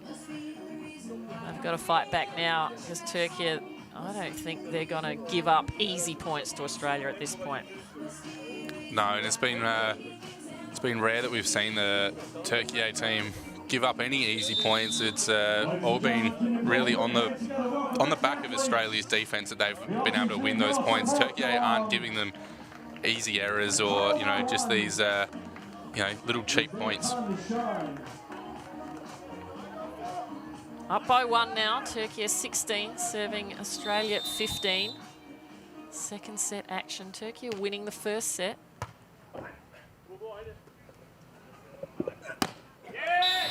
Side out. Nectar from Jack Pearce, the set. Gorgeous. The spike. Top notch. 16 all.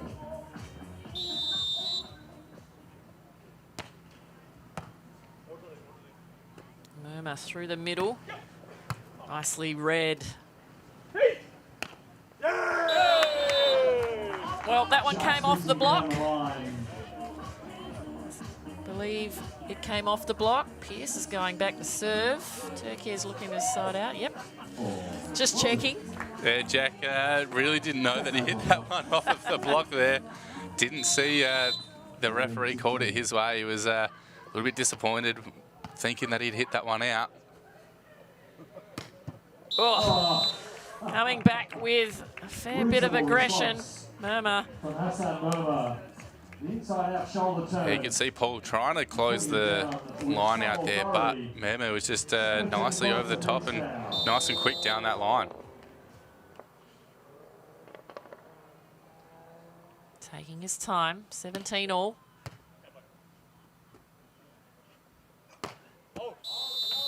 The error from Piers gives Turkey the lead now on this side switch. We get closer and closer to the end of this second set. The Aussies need to make sure they keep those little errors just going for a little bit too much. Yeah, it looked like that hit there from Jack was really sharp in that cross court, but we haven't seen him win too many points when he's going for that cross court. He's just been really effective when he's backing himself in and going for that, you know, anywhere between right cross court into that corner to middle has been his really golden area. Well, let's see what he's got now. Same set, and this time keeps the blocker from Turkey on the ground. There we go, backing it in, going that cross court, you know, finding that zone in between that middle to, you know, that cross court angle on him. You know, and when he's attacking that high, it's going to be really hard for the blocker at the net to try and stop him.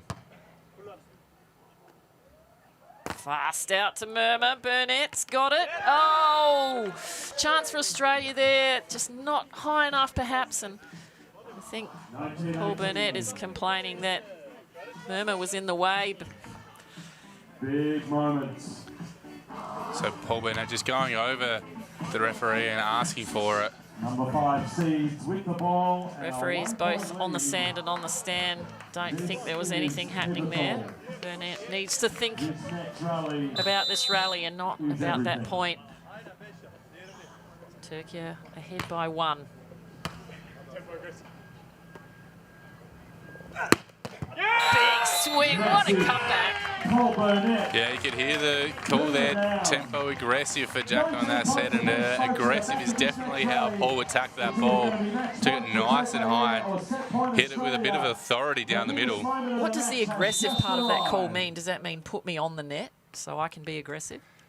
That's what I reckon it would be. It's making sure just like back it in, and a great serve there by the Aussies, putting Turkey just out of sorts and not able to get the ball back over the net. But going back to it, yeah, I think that aggressive call is more of back yourself in and push that onto the net. So Australia now have set point. Can they take it to a third? Ooh, almost there, Pierce. 20 points apiece now, so to win this set, 18 needs to be ahead by 2 points. 21 is no longer enough. It's a swing that Sapa early does love, is that cross court, but takes that a little bit off and he'll catch out a lot of defenders having that ball land just like a metre in front of them. High for Pierce and makes that beautiful line shot. I love it. He comes in so fast and then just drops it like, hey-ho.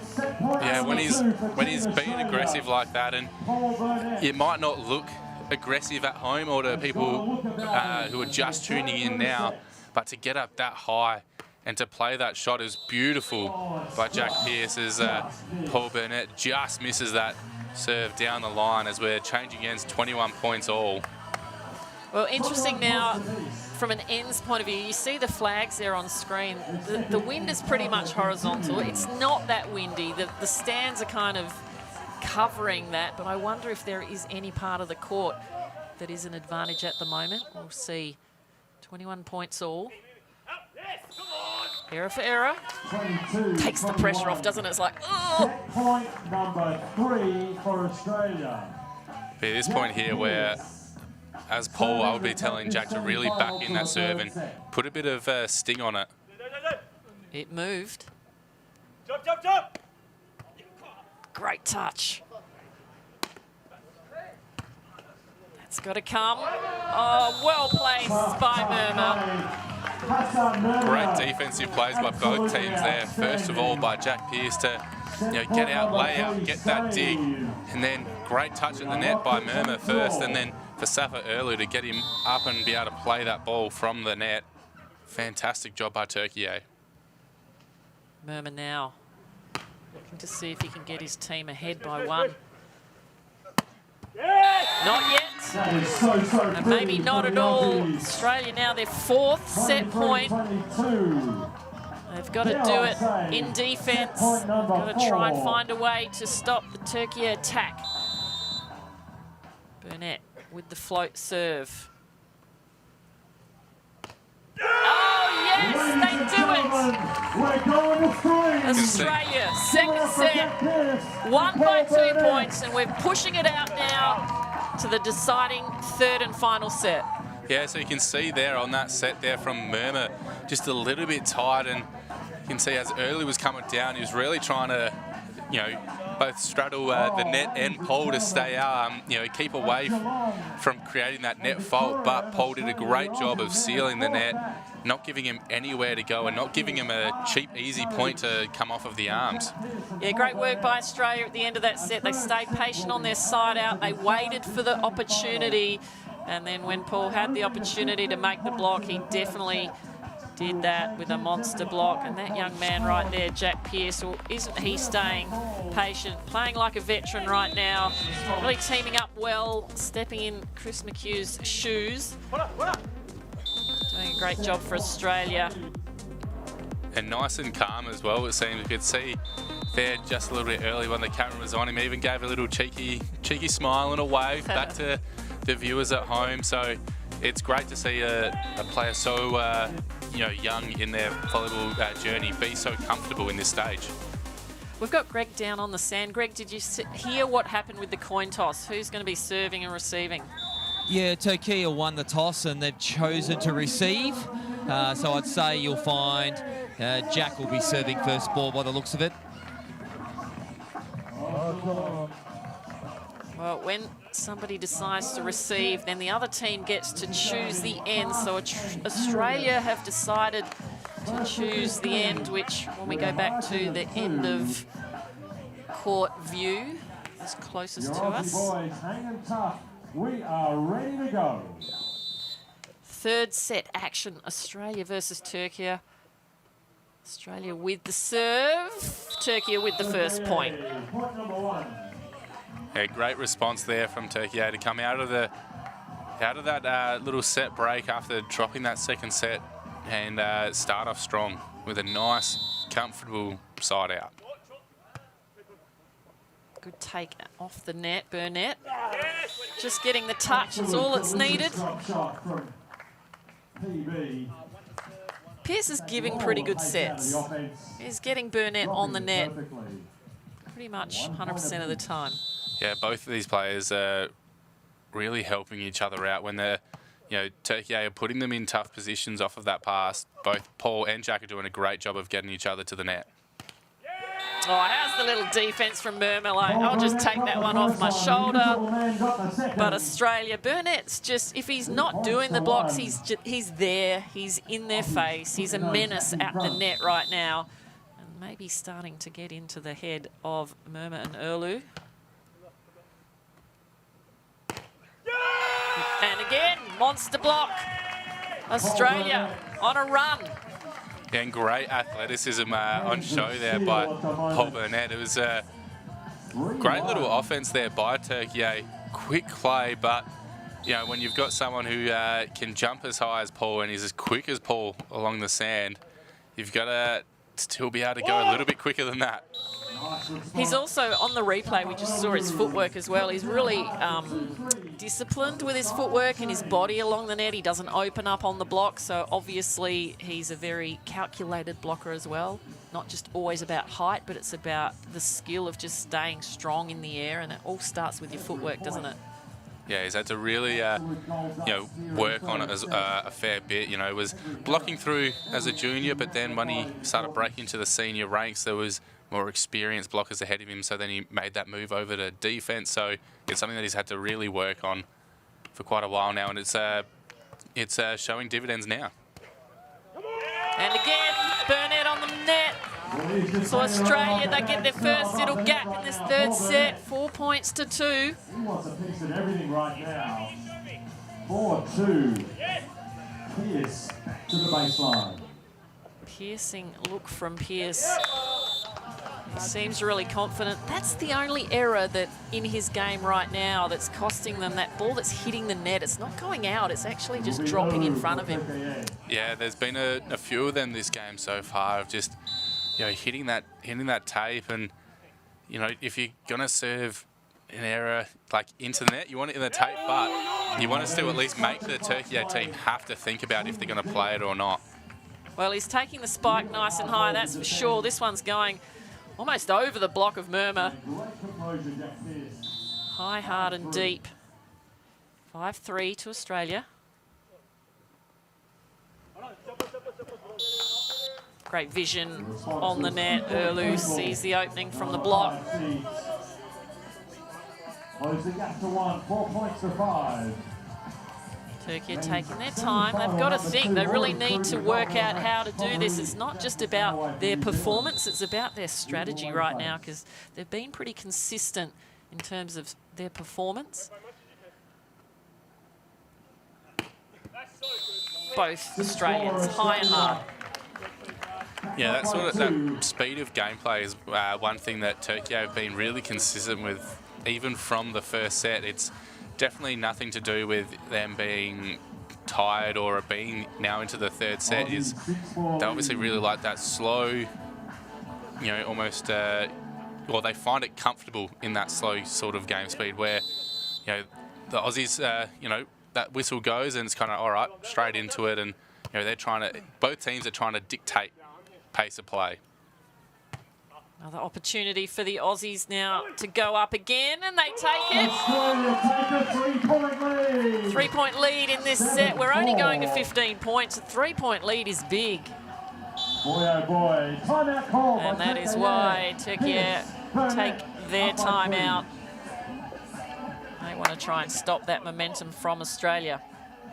Yeah, and we're seeing a fair bit of emotion now as well coming out from Australia. You know, Paul Burnett giving a really big come on there and double fist pump.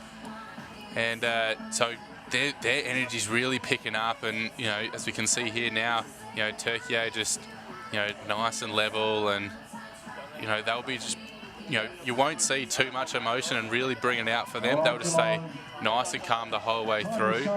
And so it's going to be interesting to see how these two, you know, emotional game styles match up and come out in the pressure points in this third set. Can you make a big noise, please? Sometimes a little bit easier when you're playing in front of a home crowd to lift the energy. You've got the crowd to help you. Your boys are working hard. You know your family and friends are nearby. Up by 3. Jack Pearce, the 21-year-old, the least experienced player out on the court, doing a fantastic job for Australia. Can they make it through to the gold medal match? There's that serve again. I think we're going to have to talk to him after this match, Max. Yeah, it'll be one thing that for their next game, be it gold medal or bronze medal match, that I think as the coach you'd be telling them, all right, make sure we go out and you get a fair bit of float serve, you know, practice before this next game. 8-5 now. Burnett now on the service line, looking to run to the net to make another block perhaps. And there it is. Ladies and gentlemen. He's got his timing right on cue. 9-5 now to Australia. What a time for another Paul Burnett absolutely racking up the blocks here, and, you know, that time not like a real big stuff block, but just getting his hand in a nice position and just enough penetration on to stop it from coming over the net. Good timing again on the block. Oh, nice finish from Erlu. He didn't want to make anything continue about that rally. He wanted to finish that off. On the side switch now, Australia in a really good position, up by 3 and siding out. They need to hold their composure here. Turkey, they have to push hard. They have to do something special. Murmur on serve. Burnett high. Good dig. Oh, and the error on the set from Pearce. So yeah, great defence there by Early, just putting that arm out, keeping that ball alive, making Australia have to play again. And because that ball was going right into the backcourt, Paul having to do a lot of work to get to it, and then there being a lot of energy in that, and then Jack just unfortunately pushing it a little bit too far. Same play out wide again, just too wide. Well, those two last points need to just be erased from the Aussies' minds. Turkey are coming back. They are so patient. Australia's still up by 1.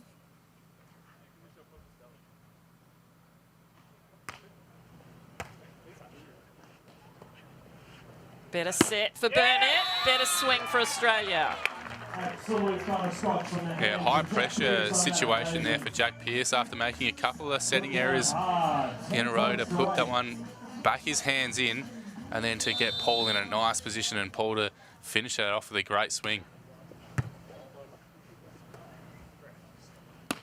Here we go again. Burnett unstoppable at the net.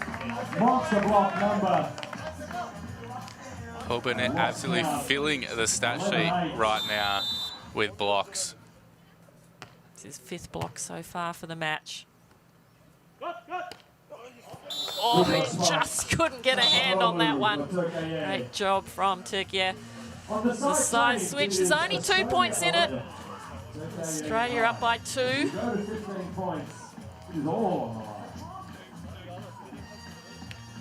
So every touch on the ball counts. It always counts, but at this point of the match, you can't really think about the point score though. You've just got to focus on the process of each rally. Well, he was looking for some hands there. Yeah, just lost his rhythm a little bit on that approach, and yeah, you could see he was leaning back a little bit, and you know, as soon as you're not kind of up and aggressive and over the top of that ball, as you can see there, that swing can just go that little bit long. Well, Pearce helping out his partner on that occasion. I felt that in the last rally, Burnett looked a little tired from the points before, and Pearce did a great job of helping him out and really making Turkey think. That's what's going to happen if you put that ball near the net. 12-10 for Australia.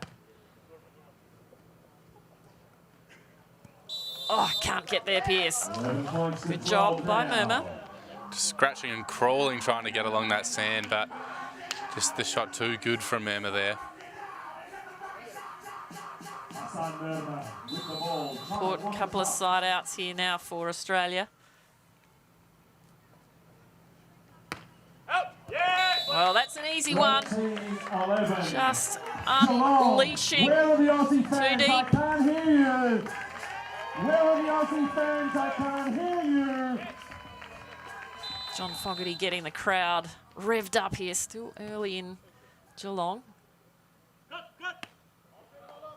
Well, we saw Pearce that time in the backcourt, really waiting, wanting to dig a ball. Yeah, Erlu potentially just seeing Jack there just a little bit, you know, moving around and kind of shifting across back over to that line, and noticing that, you know, he doesn't have that weight going across to his left, so Early had a nice little safe area to put that ball into.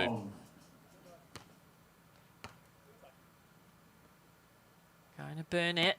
He sees the line open and he takes it.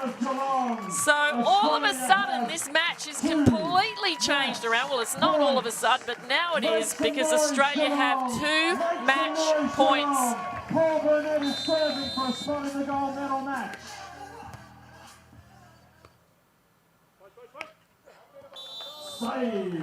One saved. Erlu not phased at all by the pressure of the situation there. Just a nice little, slow little loopy cut shot over the top of Burnett's block there.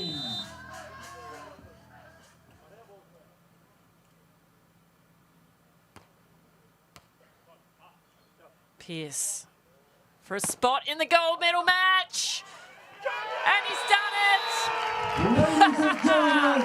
Jack Pearce and Paul Burnett from Australia, the number 2 seeds in this tournament, take down Turkey, a very strong and experienced team. Hassan Merman, Safa Ulu, the number 5 seeds.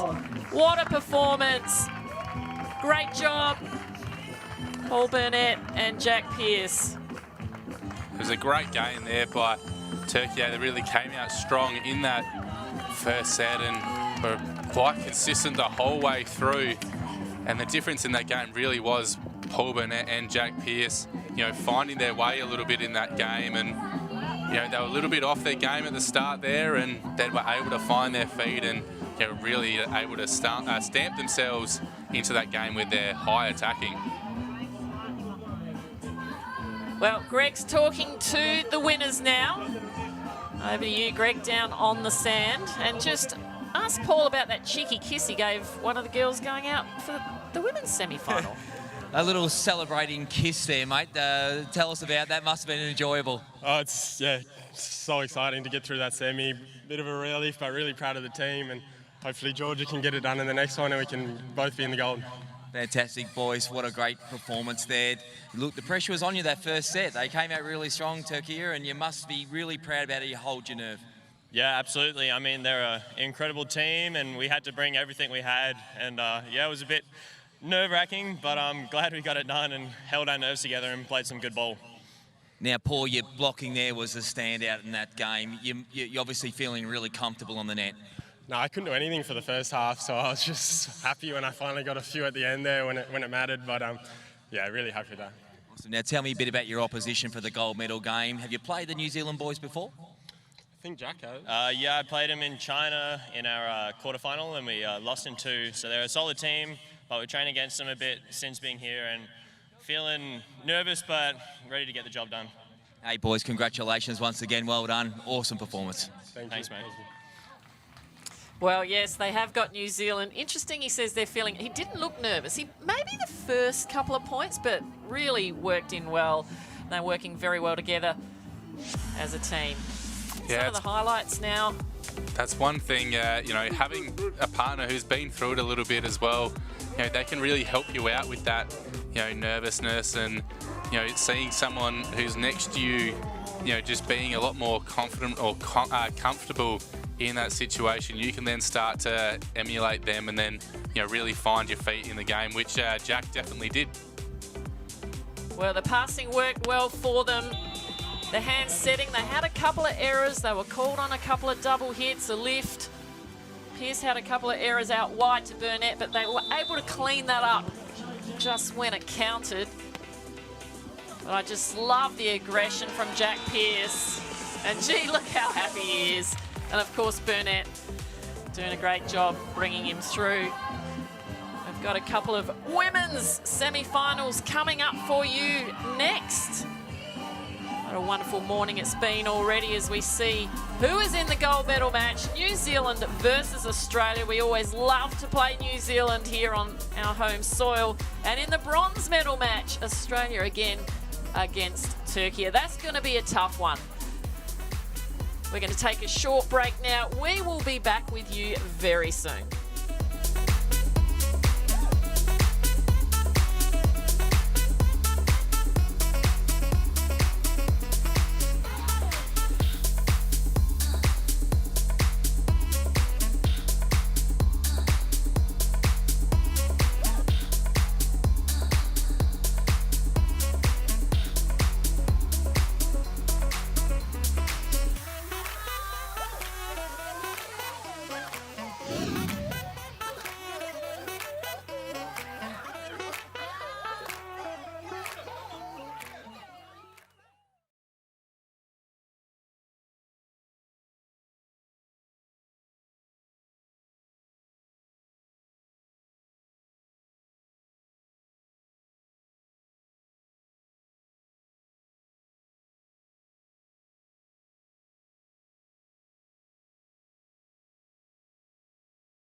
great spikes here from some of these players from earlier in the men's games here. So we're seeing just Jack McManaway, great little spike there, and it was a hotly contested game, this New Zealand and Australian game earlier this morning. Well, Reed was brilliant, wasn't he? He was just putting the ball on a string. He had the ball on a string all the time.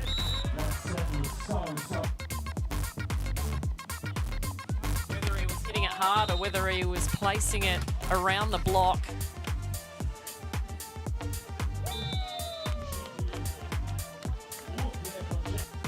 And then from the game that we just saw with Burnett and Pearce getting it done over Turkey, just the boys absolutely utilising their height and athleticism, hitting around and over the top of the block and really, blasting through the blockers' hands. The women in their last few moments of warm-up here on the main court. And this is what we've got in store for you still after this women's semi-final. We have the second women's semi-final, Canada versus the USA. Then we go to the men's bronze, women's bronze, and we finish off with the gold medal matches live on SBS.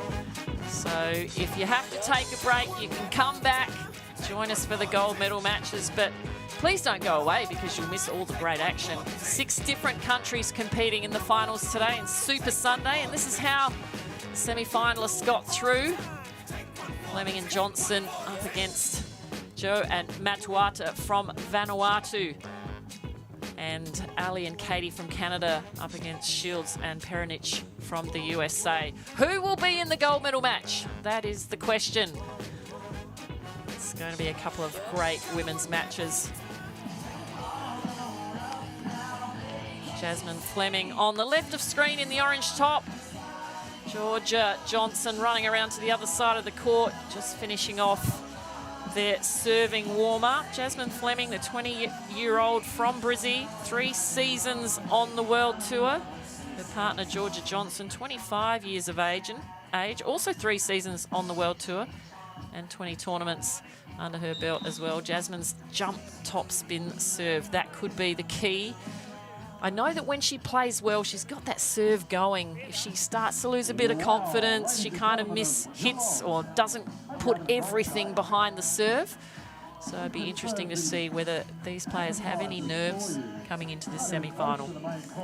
Yeah, and I reckon we're going to see, Jasmine come out, and she's been in this sort of position before. Earlier in this year, playing with another young Australian in Steffi Fayesh. They actually went and won the Under-21 Asian Championships. So she's been in these final situations. She knows what it takes to go and win a gold at a big event as well. But in this team of Fleming and Johnson, they've gotten medals of every other colour at these Futures events. They've yet to get that gold, so they'll be really hunting to try and get that out here on home soil. Wouldn't that be wonderful if we get Australia on the podium and on the top step? But it's going to be a big ask against Vanuatu, very experienced squad. Lin Matuatu, 32 years of age. She's had 10 seasons on the World Tour. She's got a newer partner, 26-year-old Lottie Joe, and their Australian coach. Their Australian coach, Shannon Zunker, has had them well primed for this game. The team from Vanuatu, can you please welcome athlete number 1, Lottie Joe. On the stand, Sam Delaney from Australia, and joining him as the second referee, Bert Lukic, also from Australia, as Vanuatu come out onto the court. Up against the number 18 from Vanuatu, though. Very experienced team. Lin and Lottie give up a little bit of height to the Aussies, but plenty of skill. Jasmine Fleming from Brizzy and Georgia Johnson. Georgia, we saw her give Paul Burnett a little peck on the cheek of congratulations. They are a couple, a lovely couple. Tends to happen in sport. You spend a lot of your time playing your sport, travelling the world. And both just little smiling assassins as well. It's rare that you don't see them with a smile on their face, but they're both as competitive as can be when it's out on the court. Lin Lin from Vanuatu with the first serve in this women's semi-final match against Australia.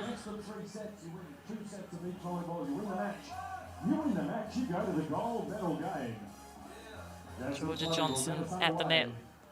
The blocker for her team, looking very focused. And that's what Vanuatu do. They don't have the big hard hits, but they definitely have the court sense and just the little chippy shots, the pokies. Yeah, they really know how to use a lot of area on the court that isn't usually utilised by some of these taller teams because they don't have that ability to get up and hit these hard balls. They're able to really get these sharp little contact balls, and we can see there even trying to go a little high, just high, a little slower shot, trying to find that baseline, and unfortunately just travelling a little bit too long.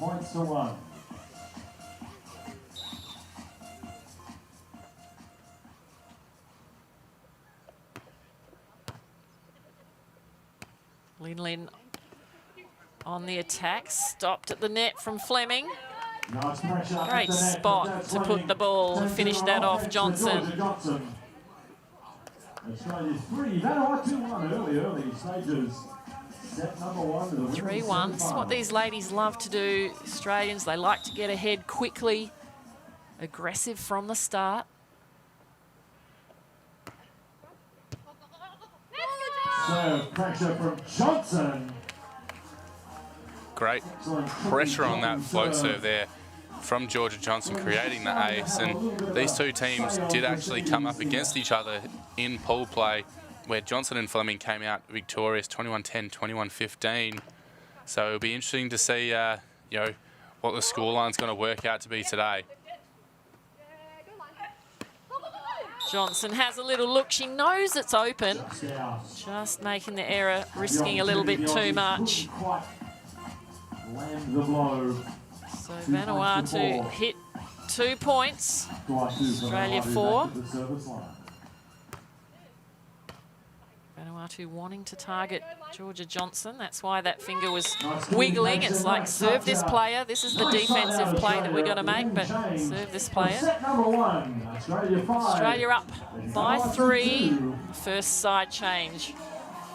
Players switch sides after every 7 points. We're playing the best of 3 sets, the first 2 sets to 21, the third to 15 if we need it.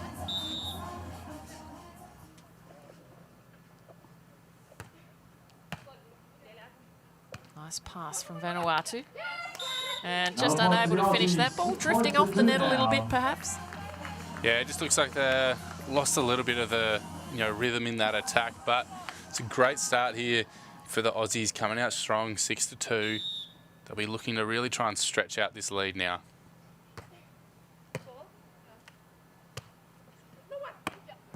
Well, that's a much better swing from Vanuatu. Yeah, I don't think Georgia Johnson should be dropping too many times on a set that's right on top of the net like that one, giving Vanuatu a relatively easy attack there. As a blocker, what are the cues that you look for to determine whether you're going to pull off the net or not? So a lot of the time, it's more so based on where that set is ending up. If that set is drifting off or is pulling off a fair way, then that's when you would drop. And also sometimes it comes down to just tactics against a specific player. Like if you know that a player likes to, cut around and shoot around like we just had there from Vanuatu, then sometimes you will pretend like you're going to block and then drop into that position trying to take away that, that sort of shot that your defender probably doesn't have a chance to get to. Nice play, Vanuatu, just keeping Australia moving all the time.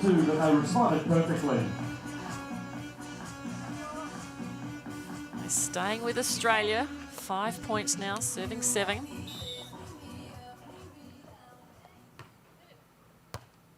Keeping the ball on Georgia Johnson. She has a good look and she's able to get her hand back on that ball and place it in the right spot this time. Yeah, as you said, Georgia just taking a little look of what the defense was giving her, and then just a beautiful little line shot over the top of that block.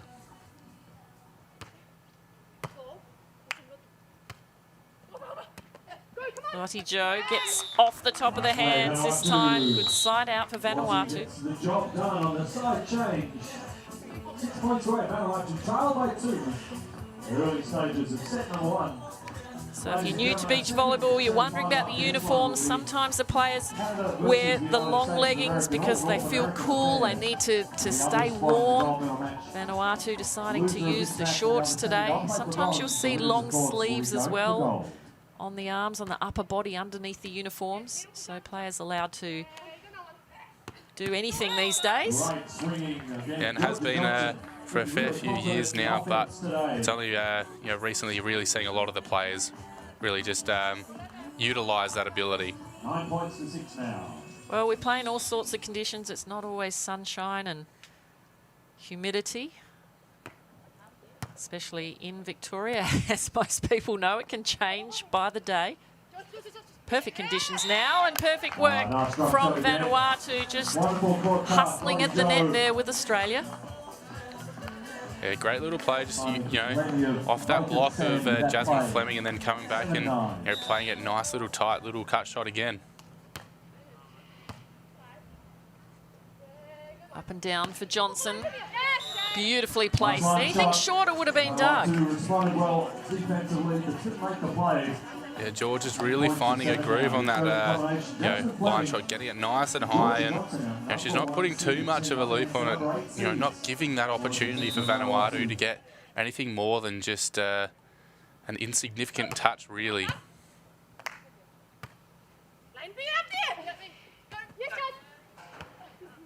Good defence by Australia. Oh, unlucky. The Aussies worked super hard to try and get a ball back into play. It was really hard work to keep that ball alive there, and then Jasmine just trying to be really aggressive on that, playing that ball off of the sand, but fortunately collecting the net and just going wide. 11 points to 8 now. 3-point lead.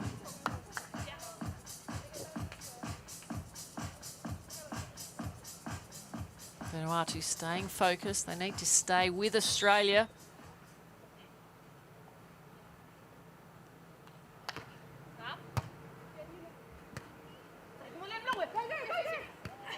Johnson does a good job to get a hand on it.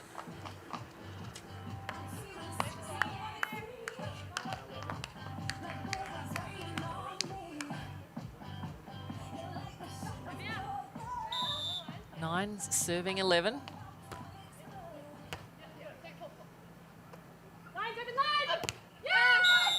Off the hands, just the height. Too much for Vanuatu. Players will sit down now for the technical timeout. When the scores equal a total of 21 points, teams will get a break. Teams also have one timeout apiece each per set that they can utilise. They don't have to. Yeah, so these Aussies, they keep pulling out, these leads of 3, and seeing it reach out even, a little bit further, but Vanuatu were doing a great job of, staying in it, and they're clawing back a point or two at a time. And, at 9 to 12 here in this technical timeout, they're definitely not out of it. But I feel like the Aussies are going to really try and use this technical timeout as a bit of a platform to come out strong and come out firing. It's great to see so many different countries in the finals, 6 countries out of the 13 different countries that came here to compete in this event. But you look back at just somebody the age of Jasmine Fleming from Australia, 20 years of age. She's already played in multiple different countries in this sport. Australia, Belgium, China, Finland, Italy, Latvia, New Zealand, Slovenia, Switzerland, Thailand. She's just gone around the world, and she's only 20 years of age. So fantastic opportunity in the sport of beach volleyball to learn about the world. And what a great dig that was from Fleming, and great way to finish it off down the line. My goodness. And as much as you travel around the world and you go to these beautiful locations and see parts of the world that you might never usually, there's nothing quite like, you know, coming home and having this sort of tournament where, you know, it's only a short flight away for family and everything to come and watch as well, or even just knowing that it's not your parents having to wake up in the middle of the night to try and watch the scores, and you know, knowing that you're right there and you have that home support right there with you. Well, speaking of the scores, if you want to check out scores from this event or any event on Volleyball World Beach Pro Tour, volleyballworld.com has it all. You can find out exactly what's gone on in this event and what's going on, as well as obviously watch all the matches on SBS on demand. Good read by Johnson. Vanuatu, free net. Again, Johnson on the short balls. Lactic acid building up in the legs now of Georgia Johnson, so she decides to go over. Vanuatu still going. Wow, what a rally. Best rally of the match, of the day perhaps so far. You can just see just the little smile there from Georgia, just knowing that she did everything she could there, and Vanuatu just did a fantastic job staying in it and, you know, held their legs for just that little bit longer to win that point. And the ball goes straight to Johnson. No rest given. And the block is successful for Vanuatu. Here they come, 12 points to 14. I'm sure they would have watched a fair bit of video after their match that they went down quite easily to Australia a couple of days ago. Worked out what to do in defence. Can't get that one though. 15-12. Nice response from Yeah, Johnson just having a little bit more room this time to swing, and a great little just turn of the hand, just getting a little bit sharper down on that cross-court hit. 15-12, Australia leading.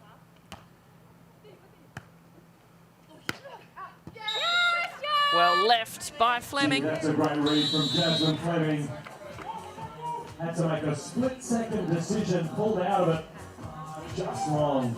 16-12, Team Australia up by 4. Where are the Vanuatu fans out there today, ladies and gentlemen?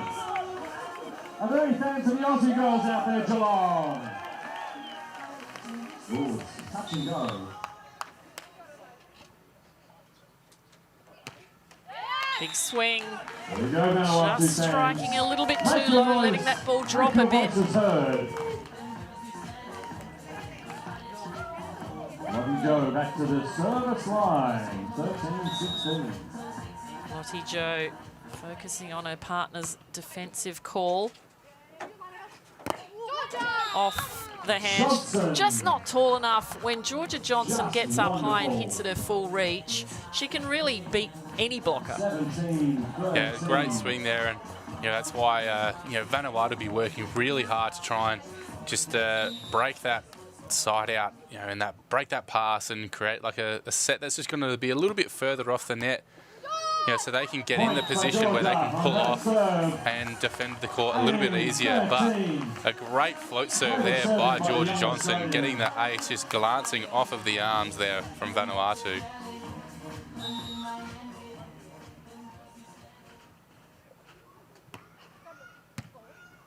Much better dig this time from Vanuatu. Good chase by Australia, but that ball coming outside the antenna. Last play by Lottie down the line. 14-18. Vanuatu with the ball. Johnson just taking the time to wipe the glasses. Perhaps just a little bit of extra time needed to refocus. Linlin from Vanuatu. Just a bit of pressure on Johnson. Gets the dig. Can't do much with that. Now Lottie Joe has a quick look. Good job by Fleming. Great defence again. Vanuatu staying in this point. Oh, just missing it. Heartbreak. But what a rally again from both these teams. Yeah, what a point. It was great defence there by Vanuatu and some great hustle by the Aussies as well. And just that swing from Jasmine Fleming there, that is such a hard thing to do, to have that ball coming from directly over you, to try and track that and still hit that with any sort of pace. It's very impressive. 19-14 for Australia. Right into the palm of Fleming, and she finishes it off. So Australia now have a set point, and they've got 6 of them that they can use to finish this set off.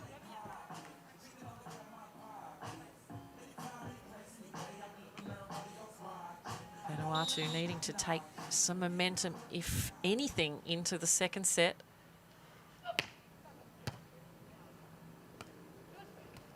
That one's just too obvious. Georgia Johnson all over it. Much better dig. Oh, finds the line. That's experience under pressure right there. Yeah, just too high over the top of Jasmine Fleming. She didn't have a chance of getting a play on that ball, and beautifully dropping down onto that baseline there. As we see the teams swap ends at 20-15, with Australia still with 5 set points in this first set of the semi-final. Side he will do it for Australia. Or a service error. So first set goes to the Aussies. Fleming and Johnson, 21-15, doing it comfortably over Vanuatu. And they've done it pretty comfortably throughout this whole tournament, Australia.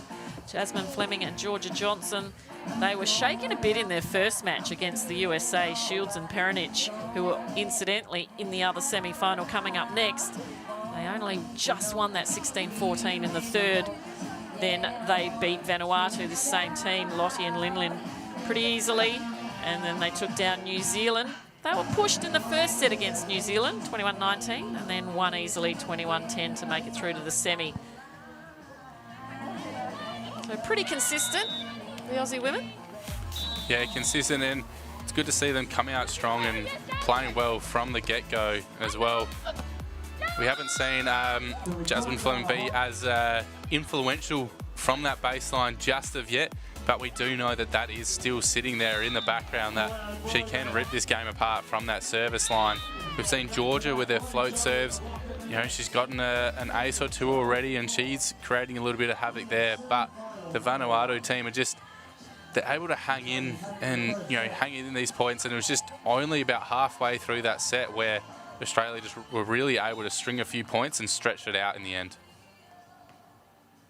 Second set action, Vanuatu just missing the first point against Australia in this semi-final. Let's see if Jasmine has the confidence now to let rip on that serve, as you said. She's going with the jump float, which perhaps is causing a little bit more pressure for Vanuatu, and she's realising that that's more successful. A great swing there as well, coming in nice and high down the line. Beautiful swing there. Yeah, that float serve almost having a little bit of a corkscrew action on it as well. An exclamation on the offence from the Aussies.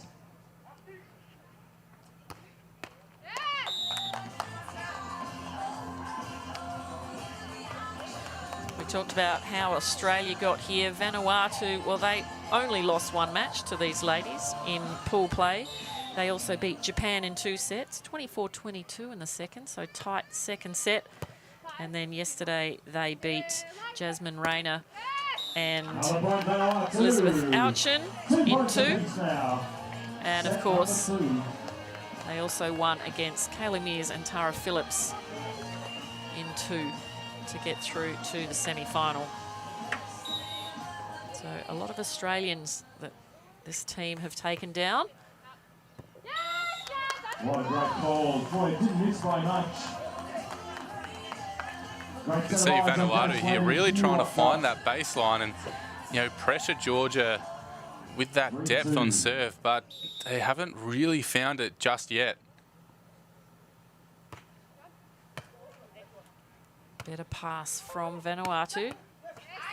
Oh, she was there but couldn't handle it, Johnson. Just a little bit deep. Nice defense. And just a little bit eager on it as well. Just, you know, probably had a little bit more time than she was expecting to have. Trouble on the serve. Lin giving herself a bit of celebration there too. She knows it. Keeping the pressure on Johnson. First switch sees Vanuatu ahead by 1. Much healthier switch than the first set when they were down by 3.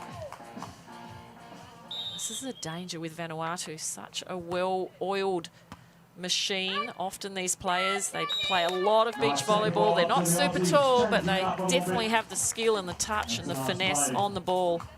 Yeah, I know of previous Vanuatu players and other, you know, coaches, and speaking to them about how they sometimes have a bit more of a unconventional game style, and you know, these coaches trying to go over and change things, and then realizing pretty quickly that they're actually pretty good at, you know, their style of gameplay, and what's the point in trying to change it? Well, that's really interesting because we've already seen today so many different game styles. We've seen players that hit on 2. We've seen players that predominantly use a hand set. Some use the bump set. Some shorter players who chip the ball around, and then the big players like Georgia who bang it down when it's on the net. But unfortunately, looks like she touched the net in the process. Oh, we've got some Vanuatu fans. It's good to see. 6-4, a 2-point lead now. Vanuatu. I believe there's a really good Vanuatu community in Brisbane. Perhaps some of those are watching today. Hello to you up there if you're watching your ladies play. And that serve is in, so another point. Wow. And this is again a danger time for Australia, thinking that maybe they had a little bit easy. 7 points to 4 now. And there we go, finding that depth on the serve, finally getting that deep one. We'd seen them get a little bit of success on that shorter serve to Georgia, but this time finding that depth, and then looks like we've got the error as well off of Georgia's swing, just trying to put that ball down the line and not able to find it, as we get Jasmine Fleming calling the timeout for Australia as they trail 4 points to 8. Well, Johnson's got a great ball control. She likes to hit the sides of the ball really well. So some players will hit the ball straight but use the wrist to turn the ball left and right. Other players will just hit off the sides of the ball to make it fly to the left or the right. And that time, just not working for her. These two ladies now putting the pressure on, turning it up. I'm sure Shannon Zunker is watching from the sidelines. Maybe we could get our roving reporter to have a chat to Shannon, Australian coach of Vanuatu. Hint, hint. As we're seeing Vanuatu just nice and you know, calm in this time out here. You know, they're in a really strong position now in this second set, up by those 4 points, and you know, they've still got a technical timeout to come as well. So there's just only a few points before they, you know, will have another turn to reset and, you know, focus on what they should do next. Keeping the pressure on Georgia, siding out. Great touch by Johnson, chasing that one down. Vanuatu now with an opportunity. Oh, they didn't find the hands. That one flying out a bit wild from Jo Lottie. Probably a bit of a sigh of relief there for Australia. Georgia Johnson absolutely unleashed on that swing in the cross court, but a beautiful dig, and it was just the hitting error that gave that point to the Australians. Johnson now looking for something, wanting to move that ball around, and it does float away. Lin still handling it well. Terrific call from Fleming. Yeah, it was the call was line, and the line was open, and Georgia took it. Great little transition attack there from George Johnson. Well, you know you've got the right call when your partner has time to say you've got line instead of a quick line. You know, so it's early enough to make sure that you can change whatever you had in mind. So Australia on the side switch down by 2. Good serve. Here we go again. Nicely struck. And all of a sudden we're back to 7-8. So the Aussies just clawing back that lead here, and you know, that's 3 points on the trot out of the timeout. Johnson doing a good job from the baseline. Just missed. Oh, she's calling the challenge, so she's asking the referee to come down. So Sam Delaney will check that ball mark. He'll have a chat perhaps with the lines person just to ensure it is the correct ball mark that they're looking at. Difficult to see from here. He'll make his call when he gets back up there. Well, goes to Vanuatu. The ball is out. So one of Australia's challenge is used. They can keep challenging, but if the challenges are incorrect, they're only allowed 2 incorrect per set. Now that one is in for Johnson.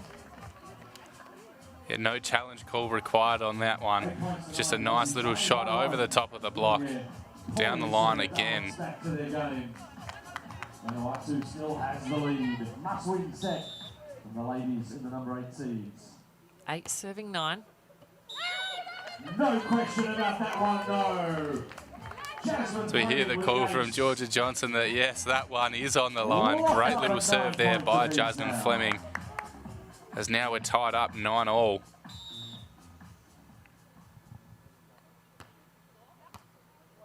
Better pass, Lin Lin. Straight into the arms of Fleming. Gets herself set. Good hustle from Vanuatu. And Johnson off the hands. On transition.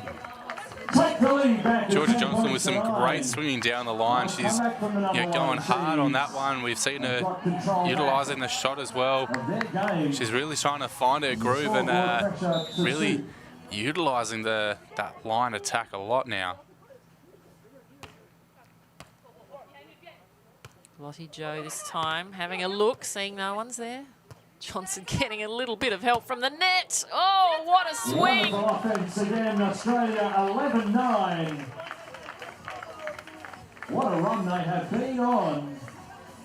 All of a sudden just seems like they've stepped down on the accelerator, that invisible accelerator. They take the lead. Beautiful middle-to-middle serve. Good court vision. Nice play though. As we take a break in set number 2, Australia. Yeah, what a run from the Australians out of their timeout, trailing 4 points to 8, to then come out on a 7-2 run to now lead at that technical timeout 11-10. Great job by them calling the timeout, realising that they needed to break the momentum of Vanuatu and reset and refocus themselves, come out, put the foot down, and then now basically they'll be doing the same thing again. Was all right, we've done the work, we've pulled that lead out again, let's do it again, let's put the foot down even harder, drop the hammer, and let's see if we can string another 7-2 sort of run on there. Interesting to see the different dynamics going on at the timeout benches. Australia very animated, a lot to talk about. Vanuatu just refocusing, thinking about their own play, their own jobs, not really needing to say too much. And it's at different times you have different dynamics. You know, sometimes you need to rev it up and give your partner some information or give them some some revving up or tell them to lift their game or whatever it is, whatever communication. And sometimes you just want to sit there and calm down and refocus.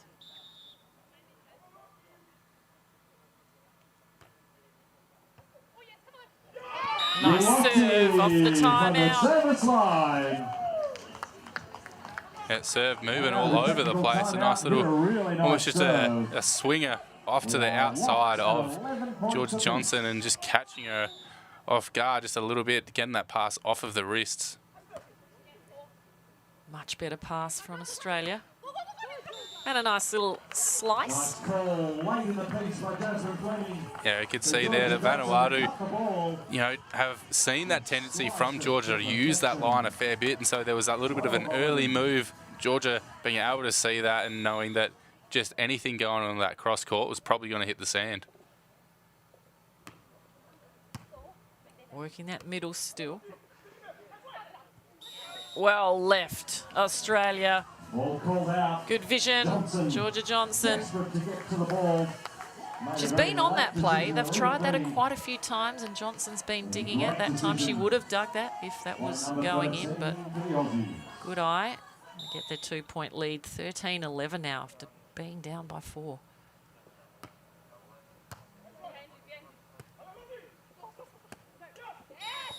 That was just too good there. Just nice little, you know, half pace, just a little cut across in that sharp hit. Beautiful swing that Georgia Johnson just could not get a touch on at all.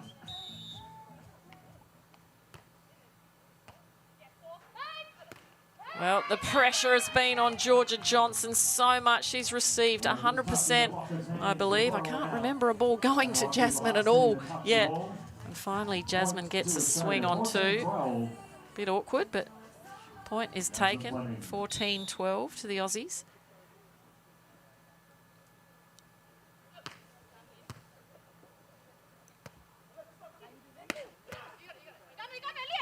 Nice take.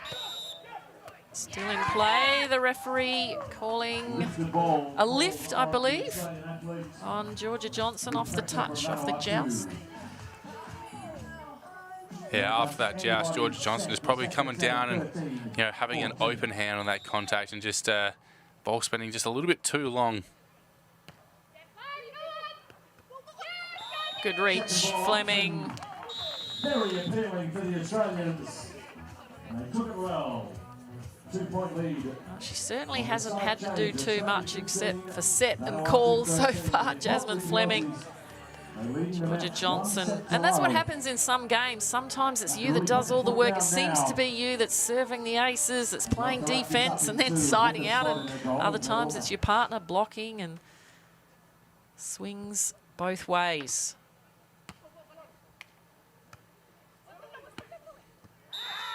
That one was on the line. Lottie Joe hits a nice ball right on the baseline. Under pressure, she delivered. 14 serving 15. Good read from Lin Lin. And from Fleming. And what a finish, Jasmine Fleming with the big celebration after. Yeah, the call was line from Georgia Johnson initially on that 2-ball effort from Jasmine. And then Jasmine having to lay out to get that ball and just showing a bit of the emotion on getting the dig, getting up and having a nice, powerful, hard hit down the line to finish that point off.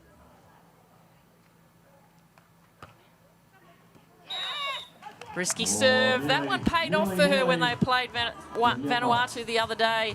She was hitting the line with that serve. Fortunately, just a bit too much today. Women's semi-final #1 delivering.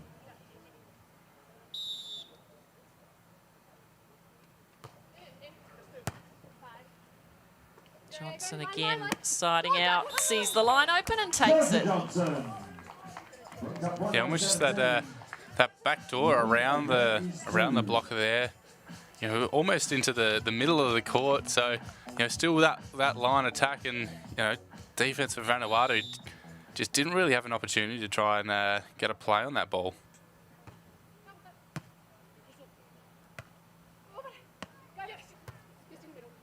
Opportunity here for Australia to go up another one. And they make it nice and deep in transition, wins the point. Georgia Johnson back to the service line. 18-15 now. Just a few points away from a gold medal match opportunity.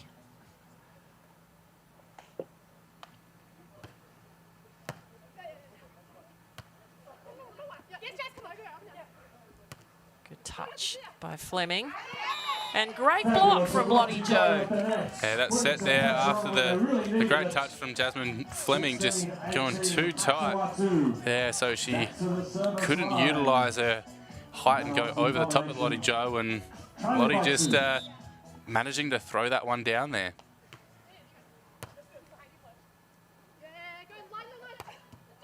Wow, what a swing across the body. Best hit of the match for Johnson.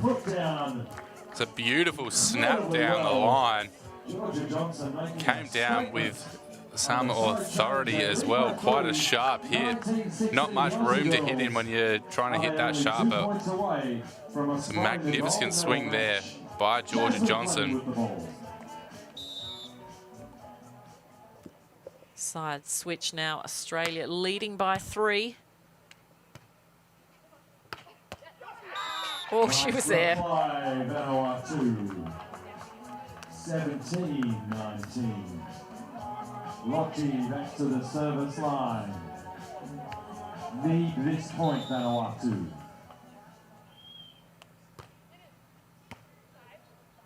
They're just not letting up the pressure on Johnson. Good dig, Vanuatu. Oh, that's set. Is it in? Is it out? It's out. So the mistake from Australia gives Vanuatu another point after a tremendous defensive move.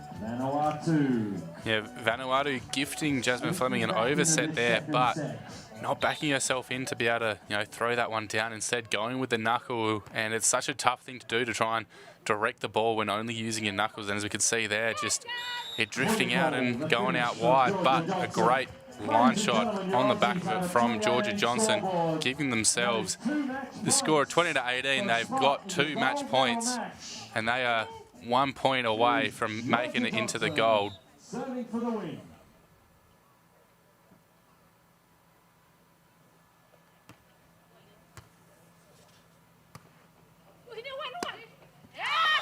Nice play, Vanuatu. Vanuatu, 19-20. 1 match point saved, 1 remains. A must Pressure is on this point here. Fleming and Johnson. The ball goes to Georgia Johnson once again. She hears the call, she makes the play, and Australia have made it through to the gold medal match. Fleming and Johnson, 2-0 over Lottie Joe and Lilin Matuatu from Vanuatu. The number 1 seeds from Australia are now going to watch the next semi-final to see who they will be playing in the gold medal match. Yeah, Vanuatu putting up a bit more of a fight this time, making the Aussies have to work there and holding that lead a little bit at the start of that second set. But when it all came down to it, the Aussie girls really put their foot down and came out strong, and came from being the 4-8 down at their timeouts, all of a sudden leading 11-10 at the tech, and then they just really didn't let up again from there, and were able to draw out that win. And it's fantastic to see them in the gold medal game. Well, let's hear from them now with Greg Jury down on the court. Girls, congratulations. Wearing gold into the gold. Must feel great. Absolutely. We've played 1 gold medal match on home soil and we came away with the silver. So this time we're definitely going for gold. Now, I did see that on the stat sheet, that this is the one that you've obviously been wanting on to get that gold, so you're 1 step closer. Yeah. Now, a big question is, Vanuatu, geez, they put some pressure on you there, and particularly they served you a lot that game. It must be good, though, to get that shoulder going a lot in that game. Absolutely. I feel like Jazz has been carrying the team this weekend. She's been serving cannons and siding out really well, so it was fun to be a bit more involved today. Yeah, that's awesome. Now, talk to me about your opposition. Do you know much about the girls you could be playing against next, Canada, USA? We've played USA in pool play. We also played a practice match against them, so we're very well versed with each each other. I think I played the Canadians, maybe the blocker a while ago. Haven't seen the defender, so yeah, that'll be a new team if we play them, but either way, keen. Awesome. Hey, girls, congratulations. So excited for you. Thank you so much. Good luck in the next game. Thanks. All smiles, but they don't want to think about the silver medal. They want to go gold, gold, gold as the other Aussie players look on and look up to these two who are now in the gold medal match. So wonderful. And like Georgia Johnson said, she was most definitely in the match. Yeah, she was. She really had to do pretty well a lot of the things there. It was, as she said, it was a bit of a switch from potentially how the tournament has played out a lot of the time where, Jazz has really put herself into the game, but this time it was all Georgia, really. She was having to do all of the side-out work, and, she was getting points on her serve, and she was all over the court in defense as well, picking up balls beautifully. So it was a great little warm-up for her to get into this gold medal game. Yeah, I like that. A nice warm-up. As they take a selfie, check their Instagram handles, they'll be talking about what they're going to be doing between... Greg didn't ask that. What are they going to be doing between this match and the gold medal match? What would you do right now? Well, I think first there's going to be probably a little bit of a hug, maybe another kiss between Georgia Johnson and Paul Bennett, as he was hoping, the couple were both into the gold medal game. So a great job for them. But then after that, it will be, focusing on that, rehydration, getting all the food in. It's one of those tough things when you've got an overcast day, it's a little bit cooler. You might not actively think about needing to replenish those fluids, but it's a huge thing that you need to constantly do because you don't want to be out there in the middle of the game and all of a sudden you're pulling up cramping.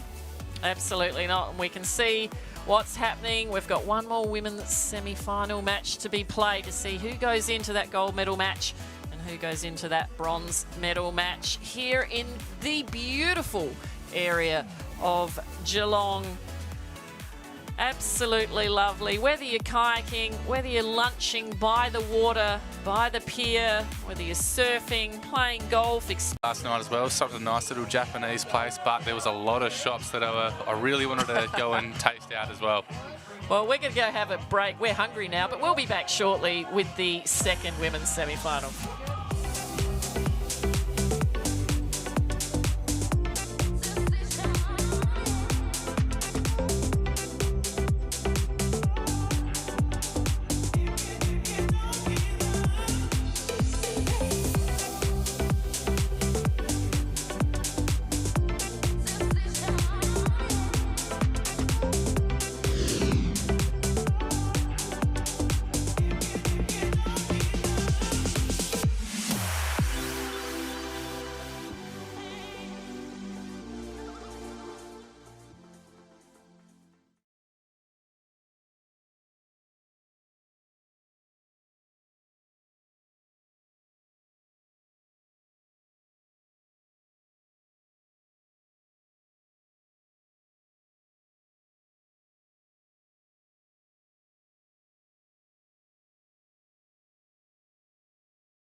Welcome back to the beach here in Geelong. Volleyball World Beach Pro Tour Futures event. We have the women's semi-final coming up. We just saw Vanuatu go down to Australia. We had some great cheerers in the crowd. It's good to have 6 different countries. Oh, we had some great cheerers working the tournament as well. We've had some rain. We've had some sunshine, we've had the wind. But both these teams, they are not thinking about what's been passed. All they're thinking about is what's ahead. Canada versus the USA. Winners will go into the final against Australia. losers up against Vanuatu in the bronze medal match. That's what we've had and that's what we've got coming. Stay tuned. The gold medal matches begin at 3:30. Women's gold medal on at 4:30. One team already decided. Georgia Johnson and Jasmine Fleming into the gold medal match. Who will it be? Max Skura.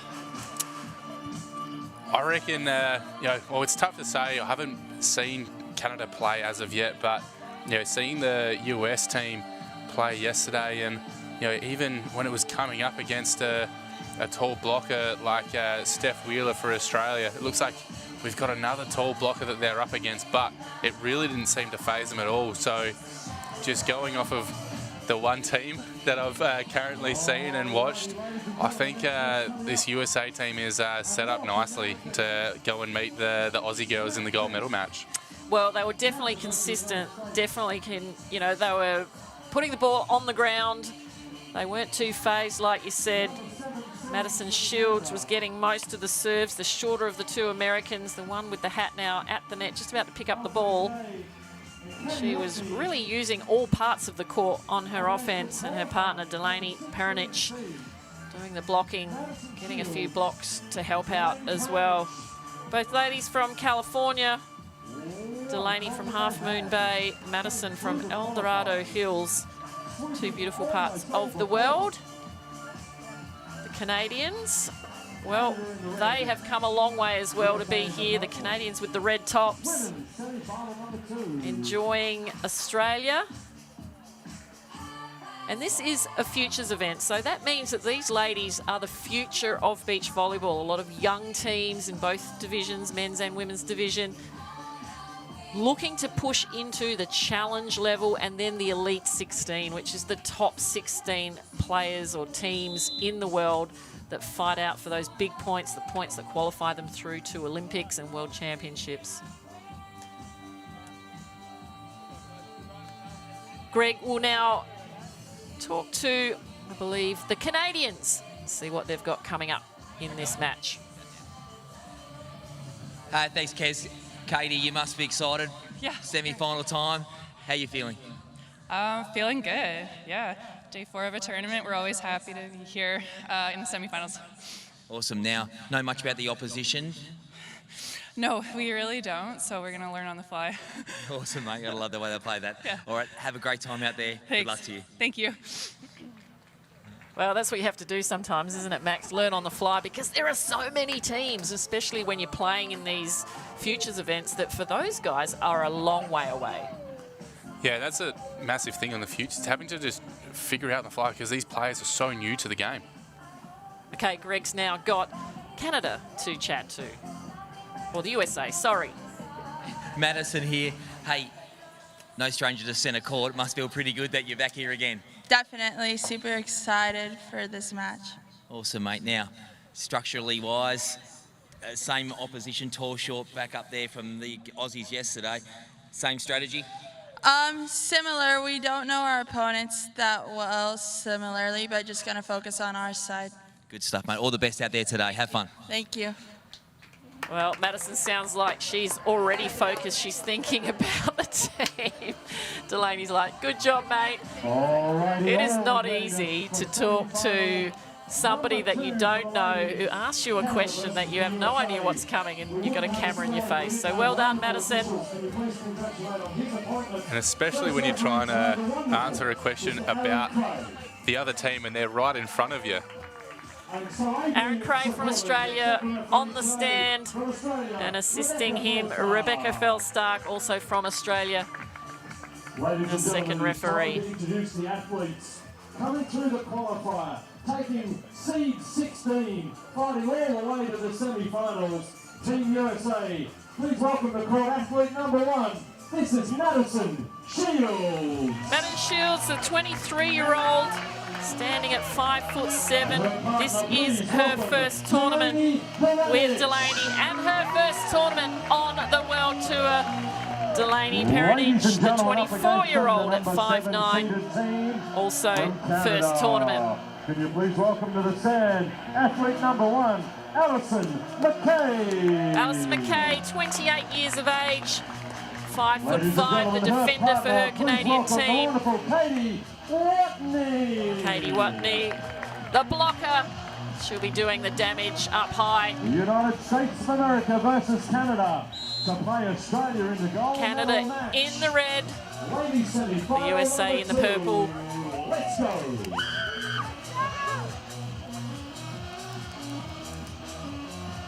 Well, they'll both be doing it on the fly. They've never played each other before. They've only seen each other play, taken lots of notes. Now they've got to put it into action. First set, in Australia, USA versus Canada. And the USA taking the first point. Perfect start. Looking exactly like they were playing last night as well. Just starting off with a beautiful little short roll shot over the top of the block.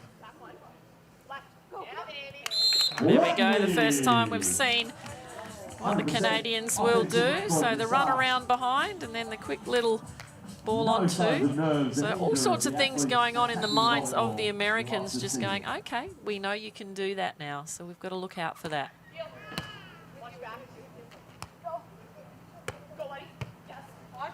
Touch.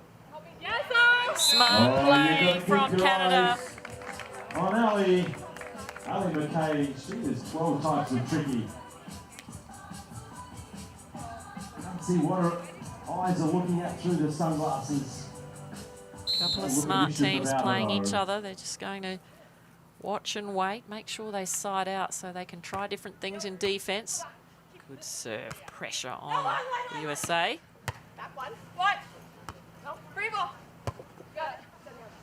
Angle 50. Chance now for Delaney, and she takes it. Beautiful little second ball attack on that one. Just a nice little roll cut shot over the top of the block. There's a lot of effort there from the Canadians. Just Ali McKay not really ready for her pass to go so tight and wanting to run that pass around for the set there and having to put a free ball over instead. Serve pressure from the USA. They know they have to put the pressure on. They did it yesterday against Australia. They know they're going to do it today, this time going through the middle. The team that loses this match, they will play off for the bronze.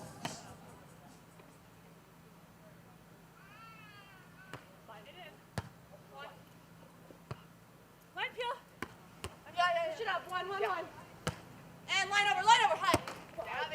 You can hear the communication from both teams. The setters are making the set and giving nice early calls to each other. Yeah, it's great having these microphones down on the court so we can really hear what these players are, talking about and communicating all throughout the point. Oh, it's got spiders on it. And then a great serve down the middle of the two players into that hubby-wife zone. So you saw both of the USA girls lean in and then lean out as that ball just threaded the needle in between them. Well, you know it's coming through the middle, but it's still really difficult to time your decision. I mean, you're going to make a decision, but the timing of that decision is so important. So the first side switch sees Canada up by 1. It's just a side-out game at the moment. This time Shields has a go, makes the mistake. So we didn't see that much from the USA. We didn't see many mistakes at all when they played Australia. So I'd say they're feeling a little bit more pressure against this Canadian team right now.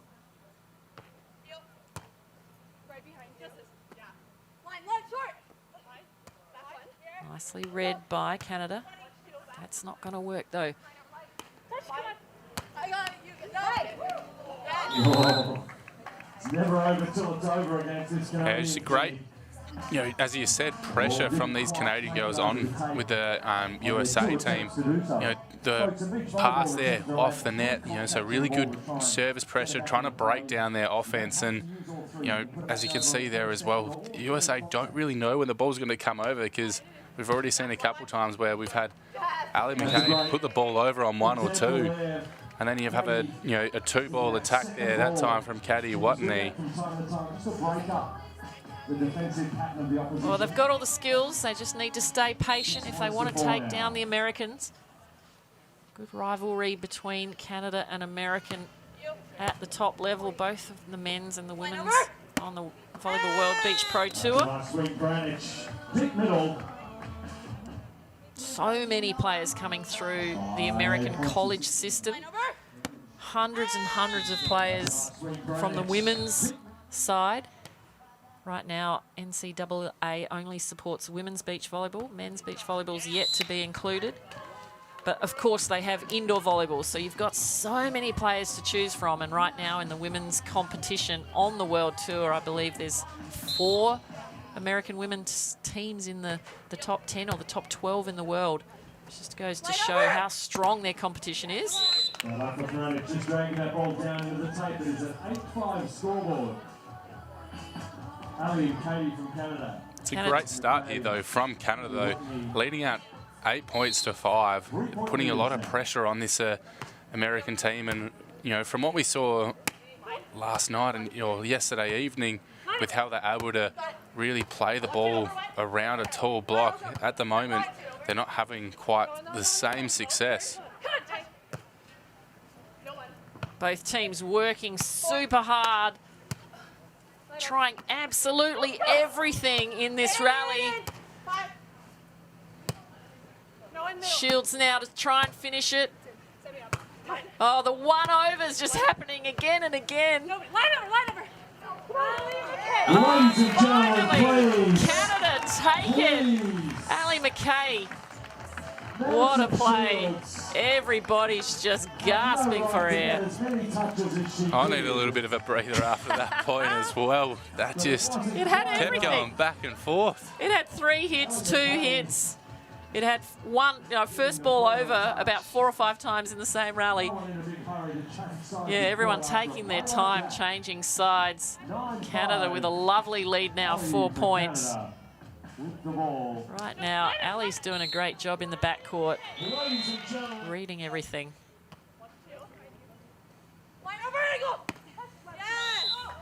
Nicely done. This time, Perrin is just speeding up her arm a little bit there and beating the block from Canada, going a little bit later, trying to stop those little baby shots that she's going, but Perrin is speeding the arm up and getting it through before the block was set. Oh, that was just a bit too tricky.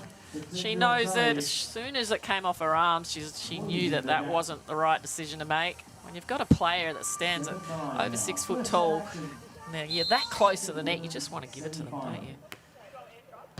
USA come back a little, trailing by 2. Chance now for Shields. Canada do a good job at the net. The 4 athletes using her height and her athleticism really well at the net. 10-7 now to Canada.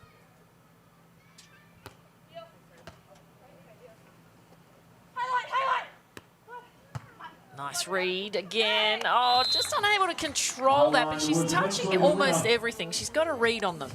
Yeah, Ali's all over the backcourt at the moment. Great touch on that, and potentially just Katie just taking that one step towards Ali after she got that touch, but then that ball just going over the top and wasn't able to get a play on that ball.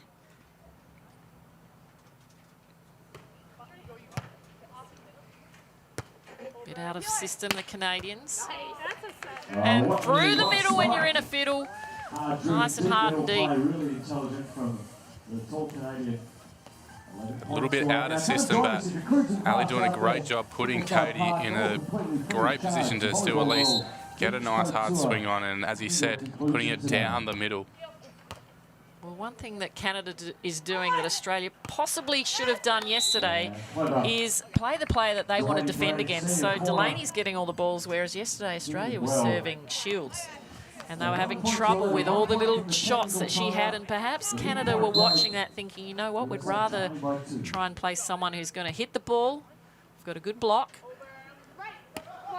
And a nice deep set strike action. It will be a 12-9 scoreboard in favour of the Canadian. So they sit down for the first technical timeout in this match. Halfway through the first set. Canada off to a great start.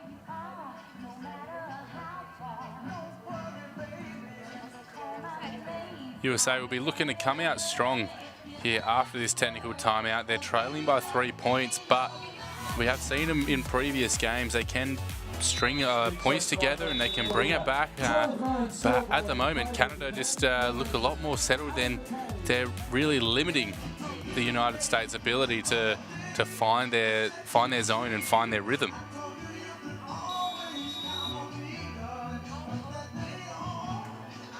Ali McKay at 5'5" there, the number 1 for Canada. One of the shortest players on the tour, I would say. So fantastic again. Just a reminder to all the young women out there, the young men, it's not always about height. Americans just running into the camera. So not always about height. Obviously, that is a great advantage. You've still got to use it, but you can be a terrific defender.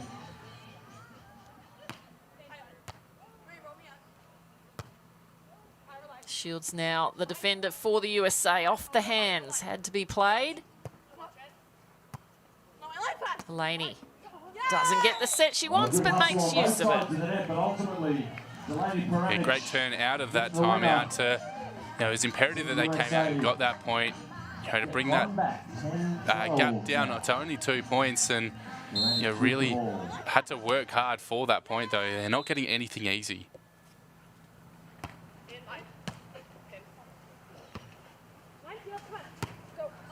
Nice. Well placed. Dependable swinging on the ball. Ali McKay. She'll go back to the service line. Has a big long look before she goes back up to the ball. It's not easy to do when the ball's coming over your left shoulder. Shields decides to go on too, and so does Canada. Delaney just can't control that one. 14-10. The number 7 seeded team from Canada. Open up a 4-point lead in set number 1. Canada up 14-10 now. Back to the service line. Staying on Delaney. Faster set, nicely read. Going deep through the middle again, successful. Opportunity again for the USA. Oh, it's a game of defender against defender at the moment. Well. Well, great work from both Shields and McKay. That is superior. Katie Watney wouldn't be too happy with herself there. Would have felt that they were probably, on top of that point. Even though it was going back and forth, they seemed to be a little bit more in control of it, and just really gifting that point there to the Americans. And she backs it up from the baseline. Shields with a great serve. She was a libero in college for 4 seasons. She ended up with over 1,000 digs, ranked 9th all-time at her school. Libero of the year in her conference as a junior. We can see that now on the sand. Couldn't read that one though, that was too good. That one a little steadier for 15-12.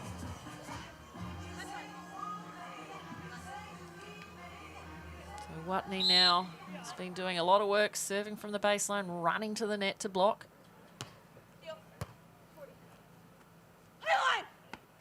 Big call, almost put her off on the touch on the ball. Yeah, the call was a loud high line, but instead Delaney going for that cut shot and just cutting it right across the face of the net there. Giving the Canadians a 16-12 lead here, getting closer and closer to finishing off this first set.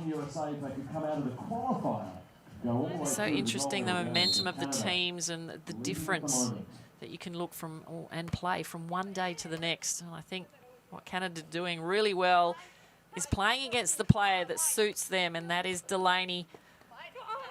Oh, she made a good play at Much it, better but shot that time. Ball play from Madison Shields was good enough. 13-16 now. But the wheels will be spinning in the heads of Shields and Peranich, working out what to do on this point.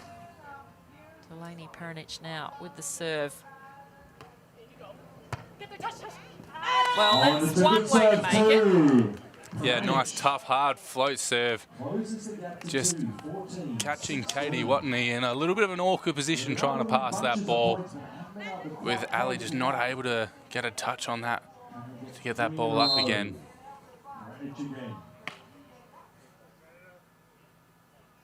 Will she go back to the same spot? Yes, she does. This one floats around a little bit. Floating just out. The relief palpable on her face. The lead is 3 again. 17-14. Ali will go back to serve for Canada.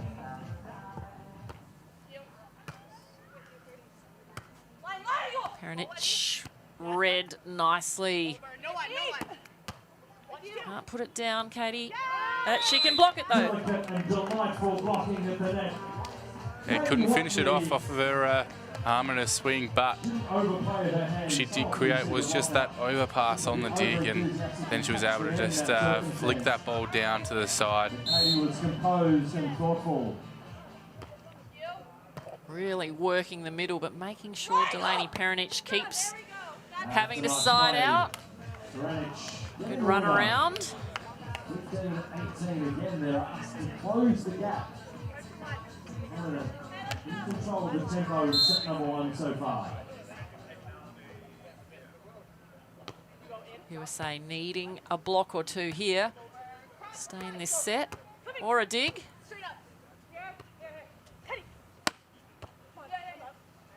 Nice play. Another opportunity. Oh, makes it, finds the middle this time between the players and not the middle of the court.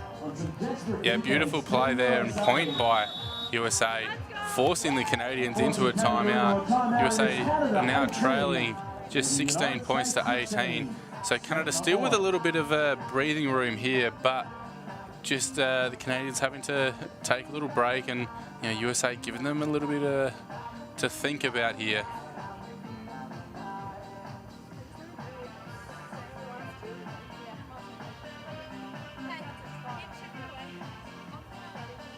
Canadians just not a lot to say. Just trying to maintain their focus.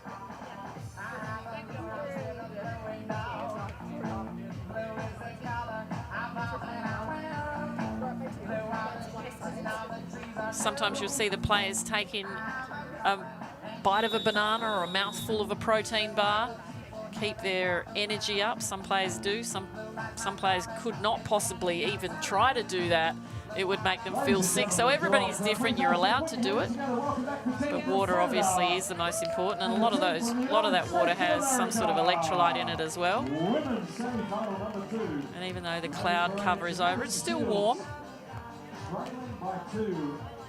Yeah, I was one of those players who could manage to eat something, but I got burnt too many times where you would have half of it and then you come back and then the other half is just coated in sand, and that first bite you go in and it's just gritty and just grinding in your teeth. Yep, nothing worse than having sand in the mouth. Nowhere near that ball. So Canada get ever so close to the end of this first set. Of course, the winner of this match will go through to the gold medal match against Australia. Wonderful to see Canada and USA come all this way and make it through to the finals. 17-19. An important rally for Team USA. It's one of those funny things as well that Australians and New Zealanders have a fair bit when we're going on world tour, is travelling all the way around the world and then end up coming up against your neighbour, and then the USA and Canada having to do the same thing here, travelling all the way down under and then playing against someone that was really quite close to home. Well, they could have played the match maybe in California, but they're playing it here in Geelong, and now Canada have the first set point. They have 3 of them. Can they get it done on defence? Chance here, nicely placed by Delaney Peronich. Could not have placed that any better. Just out of reach of Katie Watney and Ali Mackay. Just there was a tiny little square of space, and that's exactly where the ball had to go, and it did. Another set point for Canada. Swing for the set. A block from the USA denies them. 1922. Of course, if USA reach 20, then to win this set, they must win by 2.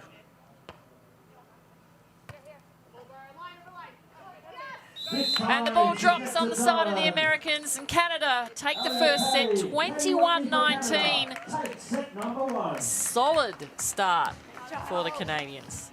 Yeah, wasn't it? They were able to really control the tempo of the game early and put a lot of pressure on USA from the start.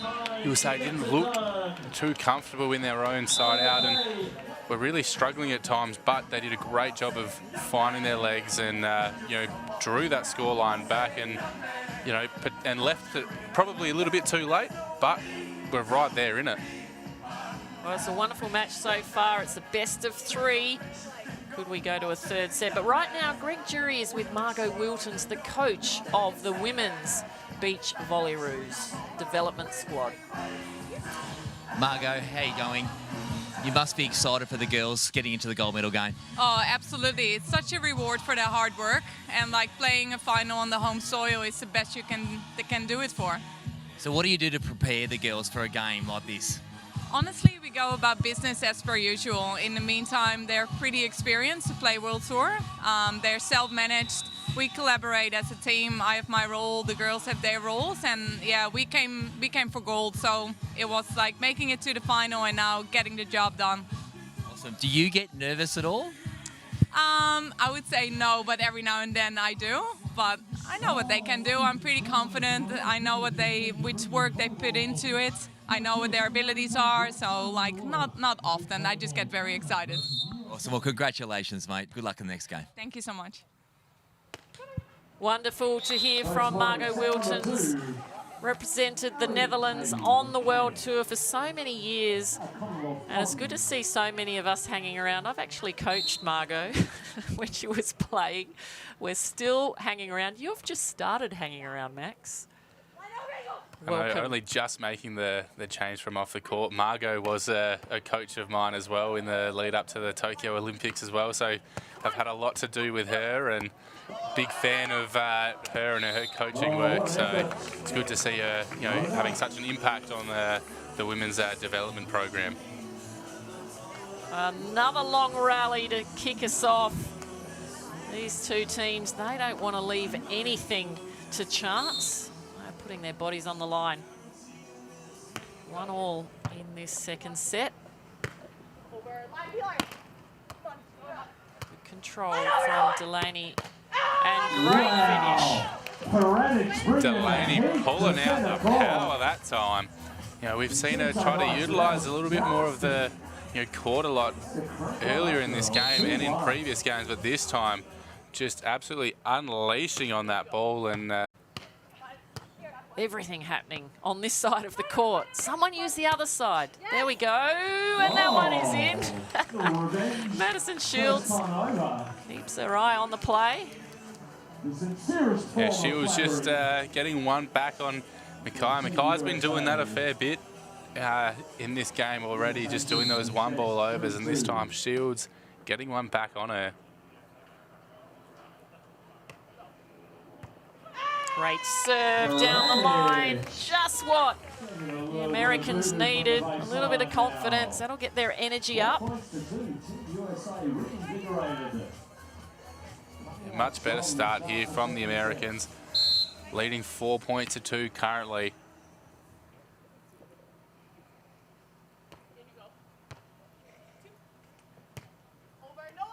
Watney having a swing and a slap at that ball through the middle. Yeah, great swing. Just the Delaney pulling off of the net there and showing the double defense to Katie, and she's just going straight down the middle in between the two players. Couldn't have put it in a better position. After this match, folks, we go into the medal rounds. It'll be the bronze medal matches for the men and the women. And then the gold medal First side games. switch. USA find themselves up by 1. Get an opportunity to side out. Good communication. Highlight. Beautifully played. So important, isn't it, for a setter to be able to make the set and then have a look and compute what they see to then verbalise the call. Yeah, your job's not over as soon as you've let go of the ball. You need to be able to turn, face the other side of the net, see what defence they're putting up against your partner. But then while you're doing that as well, getting into a position to also cover on that block as well. So you're always constantly having to move on, multitask, and get that next job done. I remember playing indoor, and you know, your coaches and your teams are always screaming, cover, cover, cover. So it just became such a natural thing when you switch to beach from indoor that you just do. You just set yourself up and cover. There's only one of you though. There's a lot of court that ball can be blocked into, but you start to get a feel for where those blockers' hands might rebound that ball. USA maintaining that 2-point lead. Another chance here to widen the gap. I'll take it. Oh, taken nicely by Canada. Katie this time with going on 2 with the left hand, so going with a non-preferred hitting arm that time and just finding the baseline. Lifting up far enough to get it deep too. Shields now pokies perfectly. Nice defense, Canada. Ali now with an opportunity. Another 1 ball. Gee, these 2 defenders are making each other work hard, aren't they? They are indeed.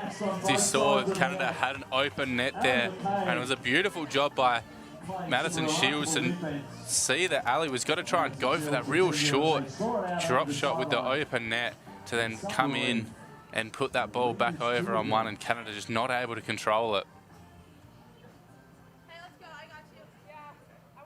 7-5 now for the USA. Communicating well in defence, talking to each other about what they want to do. And nicely done by Katie, just driving it with force. Yeah, it's a tough set there by Ali, having to get that ball and set it out of the net, but Katie doing a great job of just, you know, a nice hard flat hit back at Delaney after she was dropping off the net. Good serve. Nicely done. Oh, that one just leaving the court. What a shame for the Canadians. Katie just missing a few of these 2 balls now. She was finding them a little bit easier in that first set. Just the turn off of the great dig by her partner, Ali, and playing it over on 2 while standing, where in this set so far, we've already seen a couple areas with her doing it. So potentially we'll see her look to set and, you know, back in her partner a little bit more. Now they're serving short on the taller players, bringing them up to the net. Shields over the top. Great defense. US now looking for the shot. Oh, the touch. You can't teach tall, Max. No, you can't at all. I know that I would get suckered into doing that a fair bit, and you know, when it doesn't work out, your coach is breathing down your neck heavily about, you know, attacking you for not just waiting for that to drop down. But when you're up there and you can just finish it off, why not? Exactly. Now Delaney looking to finish it off, and she does with the power. Seems to be working well for her now, just using her heat, the power. Yeah, Katie's getting a lot of these touches on these slower and more roll shots and going for position, where when Delaney's speeding up her arm and snapping it across, you can see the block is just a little bit too late on it, and you know, USA are winning a lot of those points. Absolute dogfight in the second set. Well, we play the best of 3, so if the USA can push this one out, We will go to a third set where we play to 15 points. Oh, that call being judged as a lift or a double on Madison Shields. She didn't argue, so she agreed that wasn't quite right. I think she was trying almost to fox that she was going to go forward and then decided to go back. It was a little bit late. 9-all now. Good chase. Oh, what a shame. You heard her say, "Oh, shoot," after she dug that ball. Katie knew that she'd not done a good touch. Yeah, did all the work to get there and just looked like she was in between a little bit of trying to put that ball back over on two or trying to set her partner up.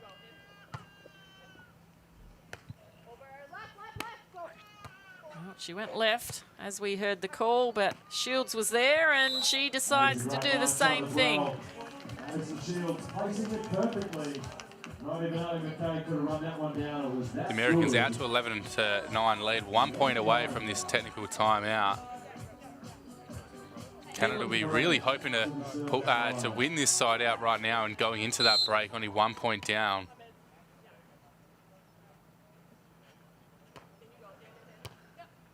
Well, the one-handed dig at the last minute.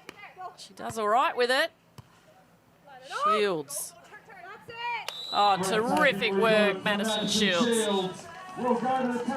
USA have really found their feet now. You know, they're not under as much pressure from Canada's serve, and they're actually putting a lot more pressure back on the Americans as well, where on the Canadians, sorry, where in the first set the Canadians looked quite comfortable and were able to kind of do what they want. Now, especially Madison Shields, she is getting it all over the place and she's touching a lot of balls. And Katie's finding it hard to, find some open space for these little knuckle and roll shots.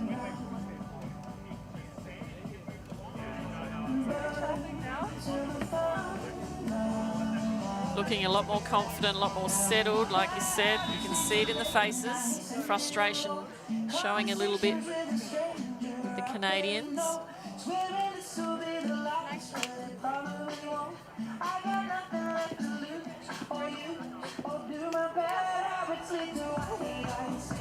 Second set action. USA leading by 3 after going down in the first set. Wanting to push it out. The sun is starting to really push through the clouds. Had a little bit of drizzle this morning, but the weather conditions now, I believe, are perfect. Clouds keeping the heat out of the sun.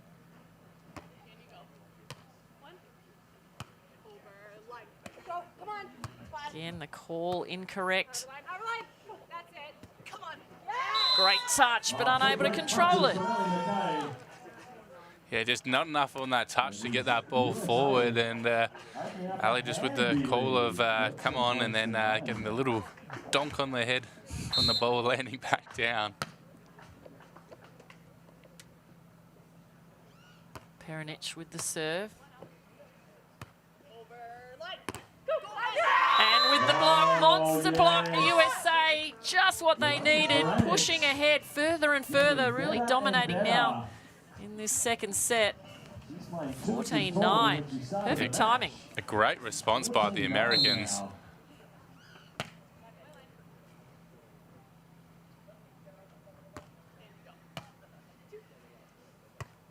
Same ball again. And just the pressure of the block, putting off Canada that time. As we see Canada take a timeout with USA up 15-9 now, so a nice little lead for them, and just Canada having to take another sit down, try to refocus. We've seen Katie Watney, her slower pace shots and everything were working the first set. USA was starting to get a feel for them, we're getting a lot of defensive plays on them, and then we saw 2 points ago Delaney getting a nice block on Katie and then Katie trying to go again on that cross court, but this time just pulling it too far down and hitting it into the net. Well, Delaney, as well as beach volleyball, she's competed on the track and field team in high jump. That's certainly helping her, probably jumping out of this sand today. She, in fact, placed 6th in the high jump at the state championship as a senior. I don't think we've had many high jumping beach volleyball players. We get a few tennis players that switch to beach because I like the fact that it's, you know, it's a similar action. You're playing the ball off the extension of your hand. Angles are the same. We've had some world-class beach volleyball players who were in fact tennis players before they made the switch. So the USA now, Delaney Peronich with the serve, 15 serving 9. All over this ball again. Ali has a look, straight to Shields' arms. Defenders again, defending each other's plays perfectly. You got it, you got it. That is high in the sky. USA find the set. Beautifully placed shot. Put a foot wrong at the moment. Delaney Peronich owning this ball from the baseline. Canada still managing to smile. They know that this set is pretty much done and dusted. Can't remember seeing anyone come back from this deficit, but they want to take some momentum perhaps into the third.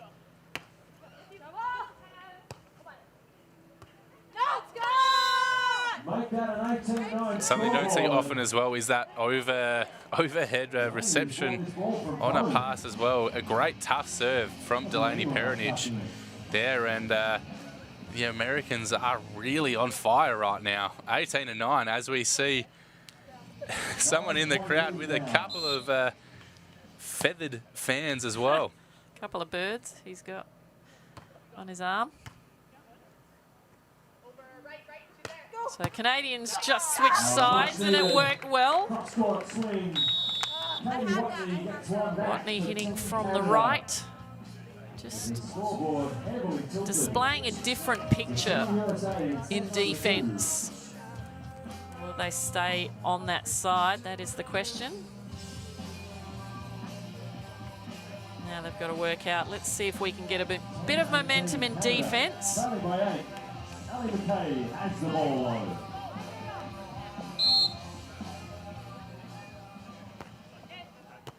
Great serve. Shields sees everything. So much easier when you're that many points ahead. You just play more relaxed. Yeah, you just feel real comfortable and you have that freedom of, look, if I lose this point, it's all right. Like, you know, we've got a nice lead now, so you don't have as much of that internal pressure on you as well. Well, the pressure right there on Katie Watney from Canada, because now the USA have a lot of set points. 20 serving 11. Nicely stopped. It's the first time she's done that little drop shot over the net. There have been longer line shots which have been dug by Shields. One to remember for the next set, perhaps.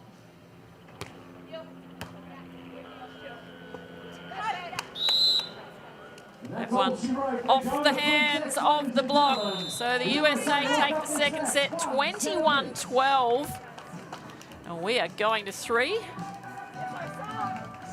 Both teams smiling, playing brilliant beach volleyball out there. Right now, the Americans kind of feel like they've worked out the Canadians. They've worked out who they want to serve. They've worked out how to play defense.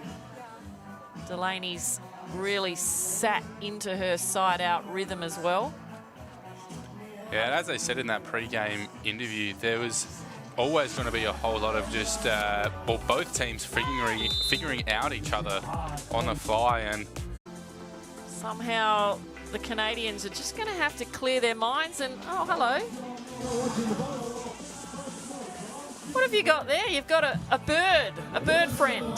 Yeah, just hanging out with a couple of parrots in the crowd, and I asked the question who was going to win, USA or Canada, and I got, no, nothing. It's a tiebreaker. That is fantastic to see, Craig. Out with the feathered fans on his shoulder. Our little roving courtside reporter getting up and about and mixing in with the fans.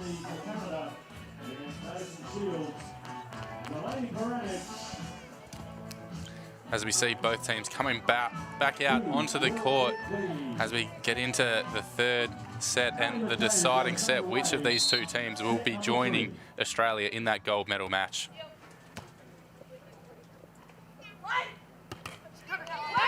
Nice way to start for Canada. Katie throws her arms in the air. Finally, I got a point.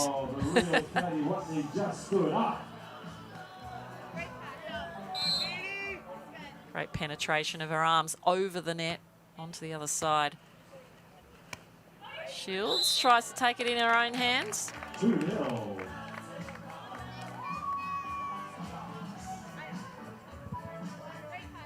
So interesting how the momentum can just switch from one set to the next. There's no difference, it's just the score.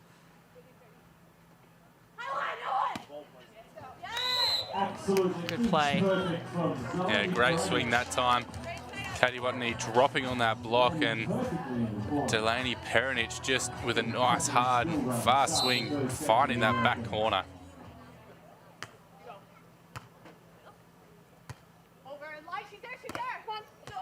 Good talk from the Canadians.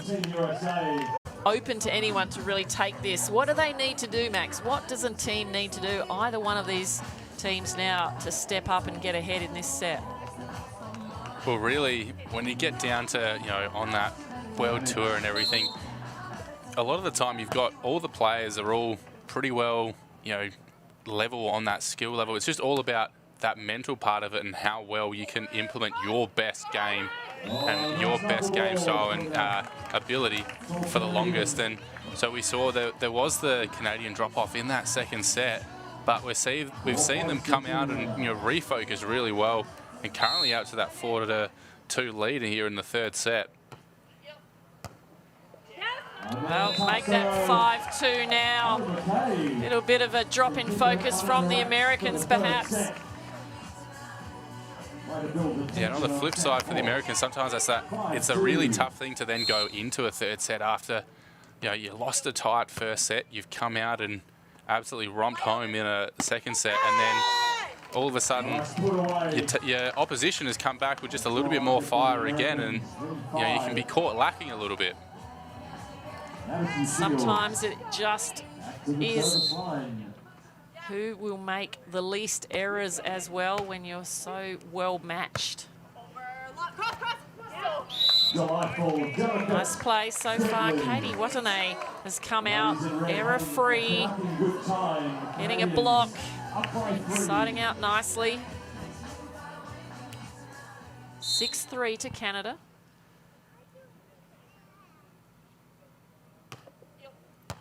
Fast serve, nicely handled. Beautiful touch over the top. You're just finding the sand nicely there. As you said, it was an absolute rocket of a serve, but beautifully taken. As we're changing ends again, with the Americans trailing 4 points to 6 this time. So Canada still holding on that lead. They'll be looking to, you know, just hold on, come back, side out first time around, and not let the Americans get on any sort of run. Well, there's no technical timeouts in the third set. You do have one timeout each per team. It's whether you want to use that or not.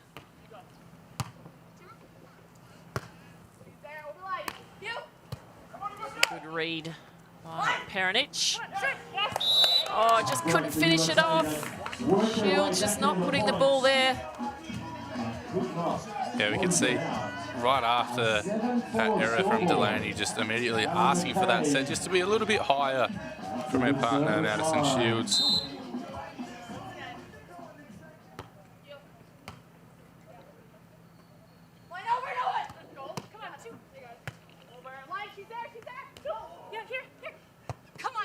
Blockers doing a lot of work at the net in this rally. Ali McKay now. sling following that, and that is out for the USA. So Canada now 4 points, and here comes the timeout. 8 points to 4.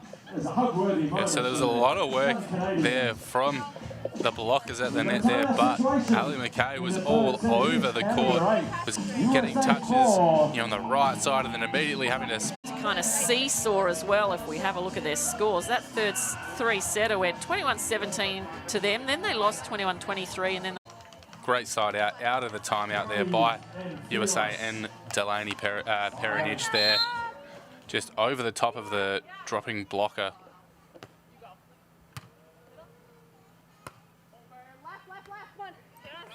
Touch. Really hard to see which way Katie's going to hit the ball. You hear a partner say, go to the left. You've heard her call a lot line, but she doesn't listen half the time.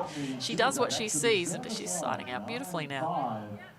And almost sometimes that call from Ali McKay as well would almost just be like a little bit confusing to the Americans maybe, where they're like hearing such a strong call to the line, and then you might just have the defender just have that slight lean towards the line, and that's all that Katie has to see to just drop that ball in cross court. She's doing a great job because the Canadians are up by 3. Americans have the serve. They need to pull something out here to stay in this match, the Americans. Perfect pass. Good swing. Wonderful shot making. Yeah, she was there, and that was for Delaney being up at the net's a block, but it didn't really matter in the end, with Katie with a nice, high, sharp little swing there. Puts a little bit of side swing on that as well. Line over. And again, the call from Shields is not quite right. She said to go line over, but not listening. Yeah, that time a great hard swing from Delaney. Just the block from Katie, not up early enough to try and stop that one. How do they go back to back? Side out battle now. Yeah! And a serving ace from the USA. Just in time. We're going to need a few more of them. Currently trailing 8 points to 10. Oof. Now it is 11-8.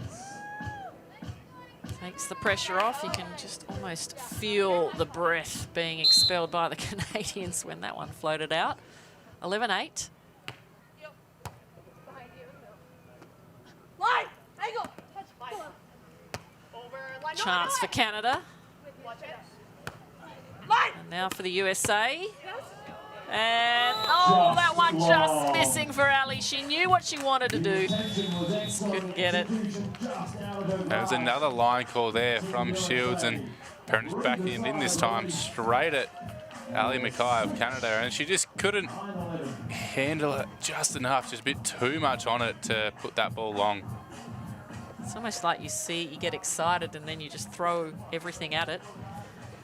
So 2 points in it only now. USA have pegged a couple back. 9 serving 11. Peronich looking for a block perhaps.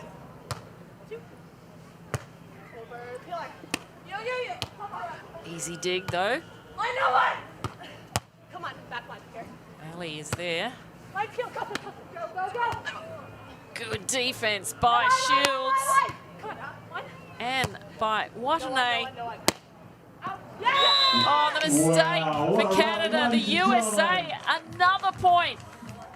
Ever so close. As Canada here are calling that challenge, I don't think it was really that close to the line, but potentially this is them just, they've already used their timeout, so they're just trying to take a little bit of time here to just, reset here. If this call stands, they're currently still up 11 points to 10. Yes, we see that the call is still 8, so still out. So Canada still holding on to their lead, but only just.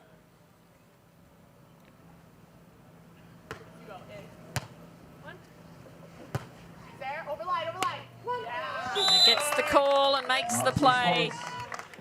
Canada keep their lead of 2. That's all they need to keep. If they can just side out from here, if they can't make defensive points, but they can side out from here, they can take this match. How many times at training do you just go, we just need 3 side outs in a row? Excellent execution, though. Delaney Peranich.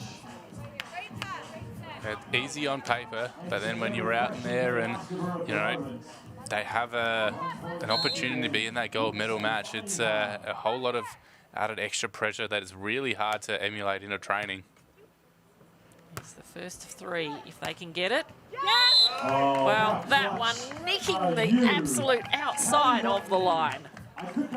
Nice big smile there as well from Katie Watney, knowing that she couldn't have put that any further.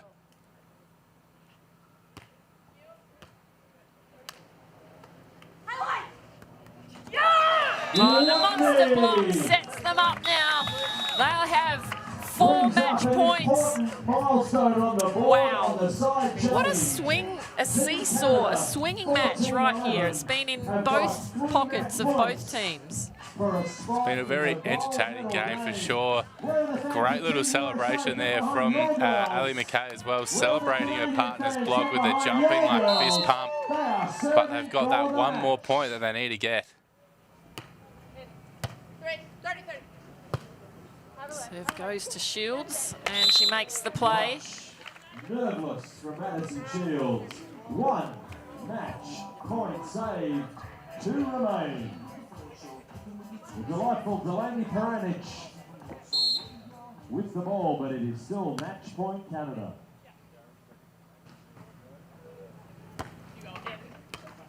Same ball to Katie Watney. Can she finish it off for the match? Yes, she can! Canada make it! They're into the gold medal match against Australia. What a game that we had in store there. So hard to pick at every stage throughout that game. And Canada came out so strong in that first set, but you know, America always got it right there and they fought back to keep it close. And then the Americans just came out and absolutely stormed through that second set. Canada didn't really have too much to answer for the Americans, and then in that third set they obviously had done really well at just wiping that second set off of mine to then come around and take out this third and final set 15-12. Yep, 21-19, 12-21, 15-12.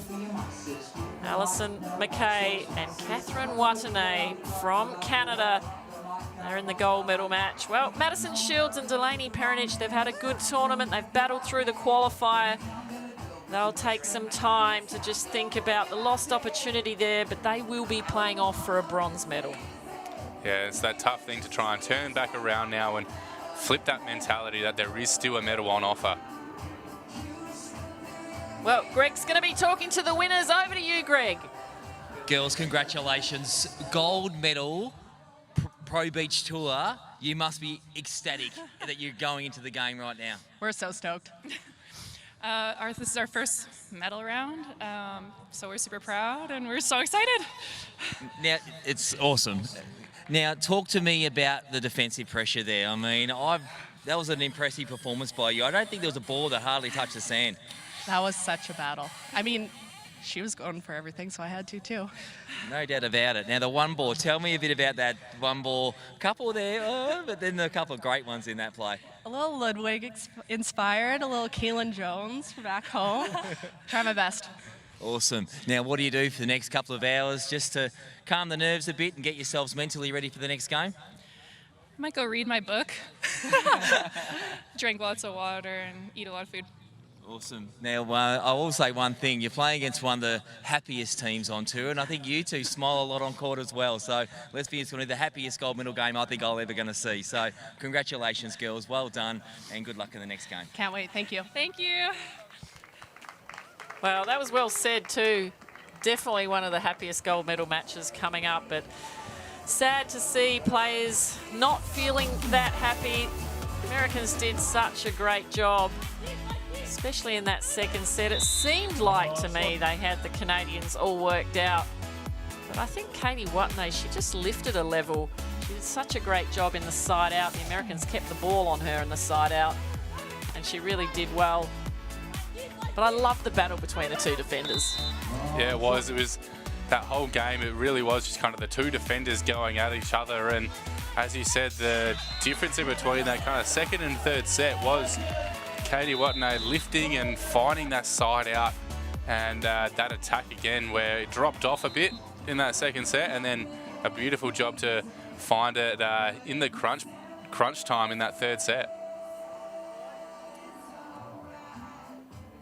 The Canada flag is flying high. Will it be flying high for the gold medal match? Australia is up against Ali and Katie. Bronze medal match, Vanuatu up against USA. We're going to head to a quick break, but we will be back very shortly.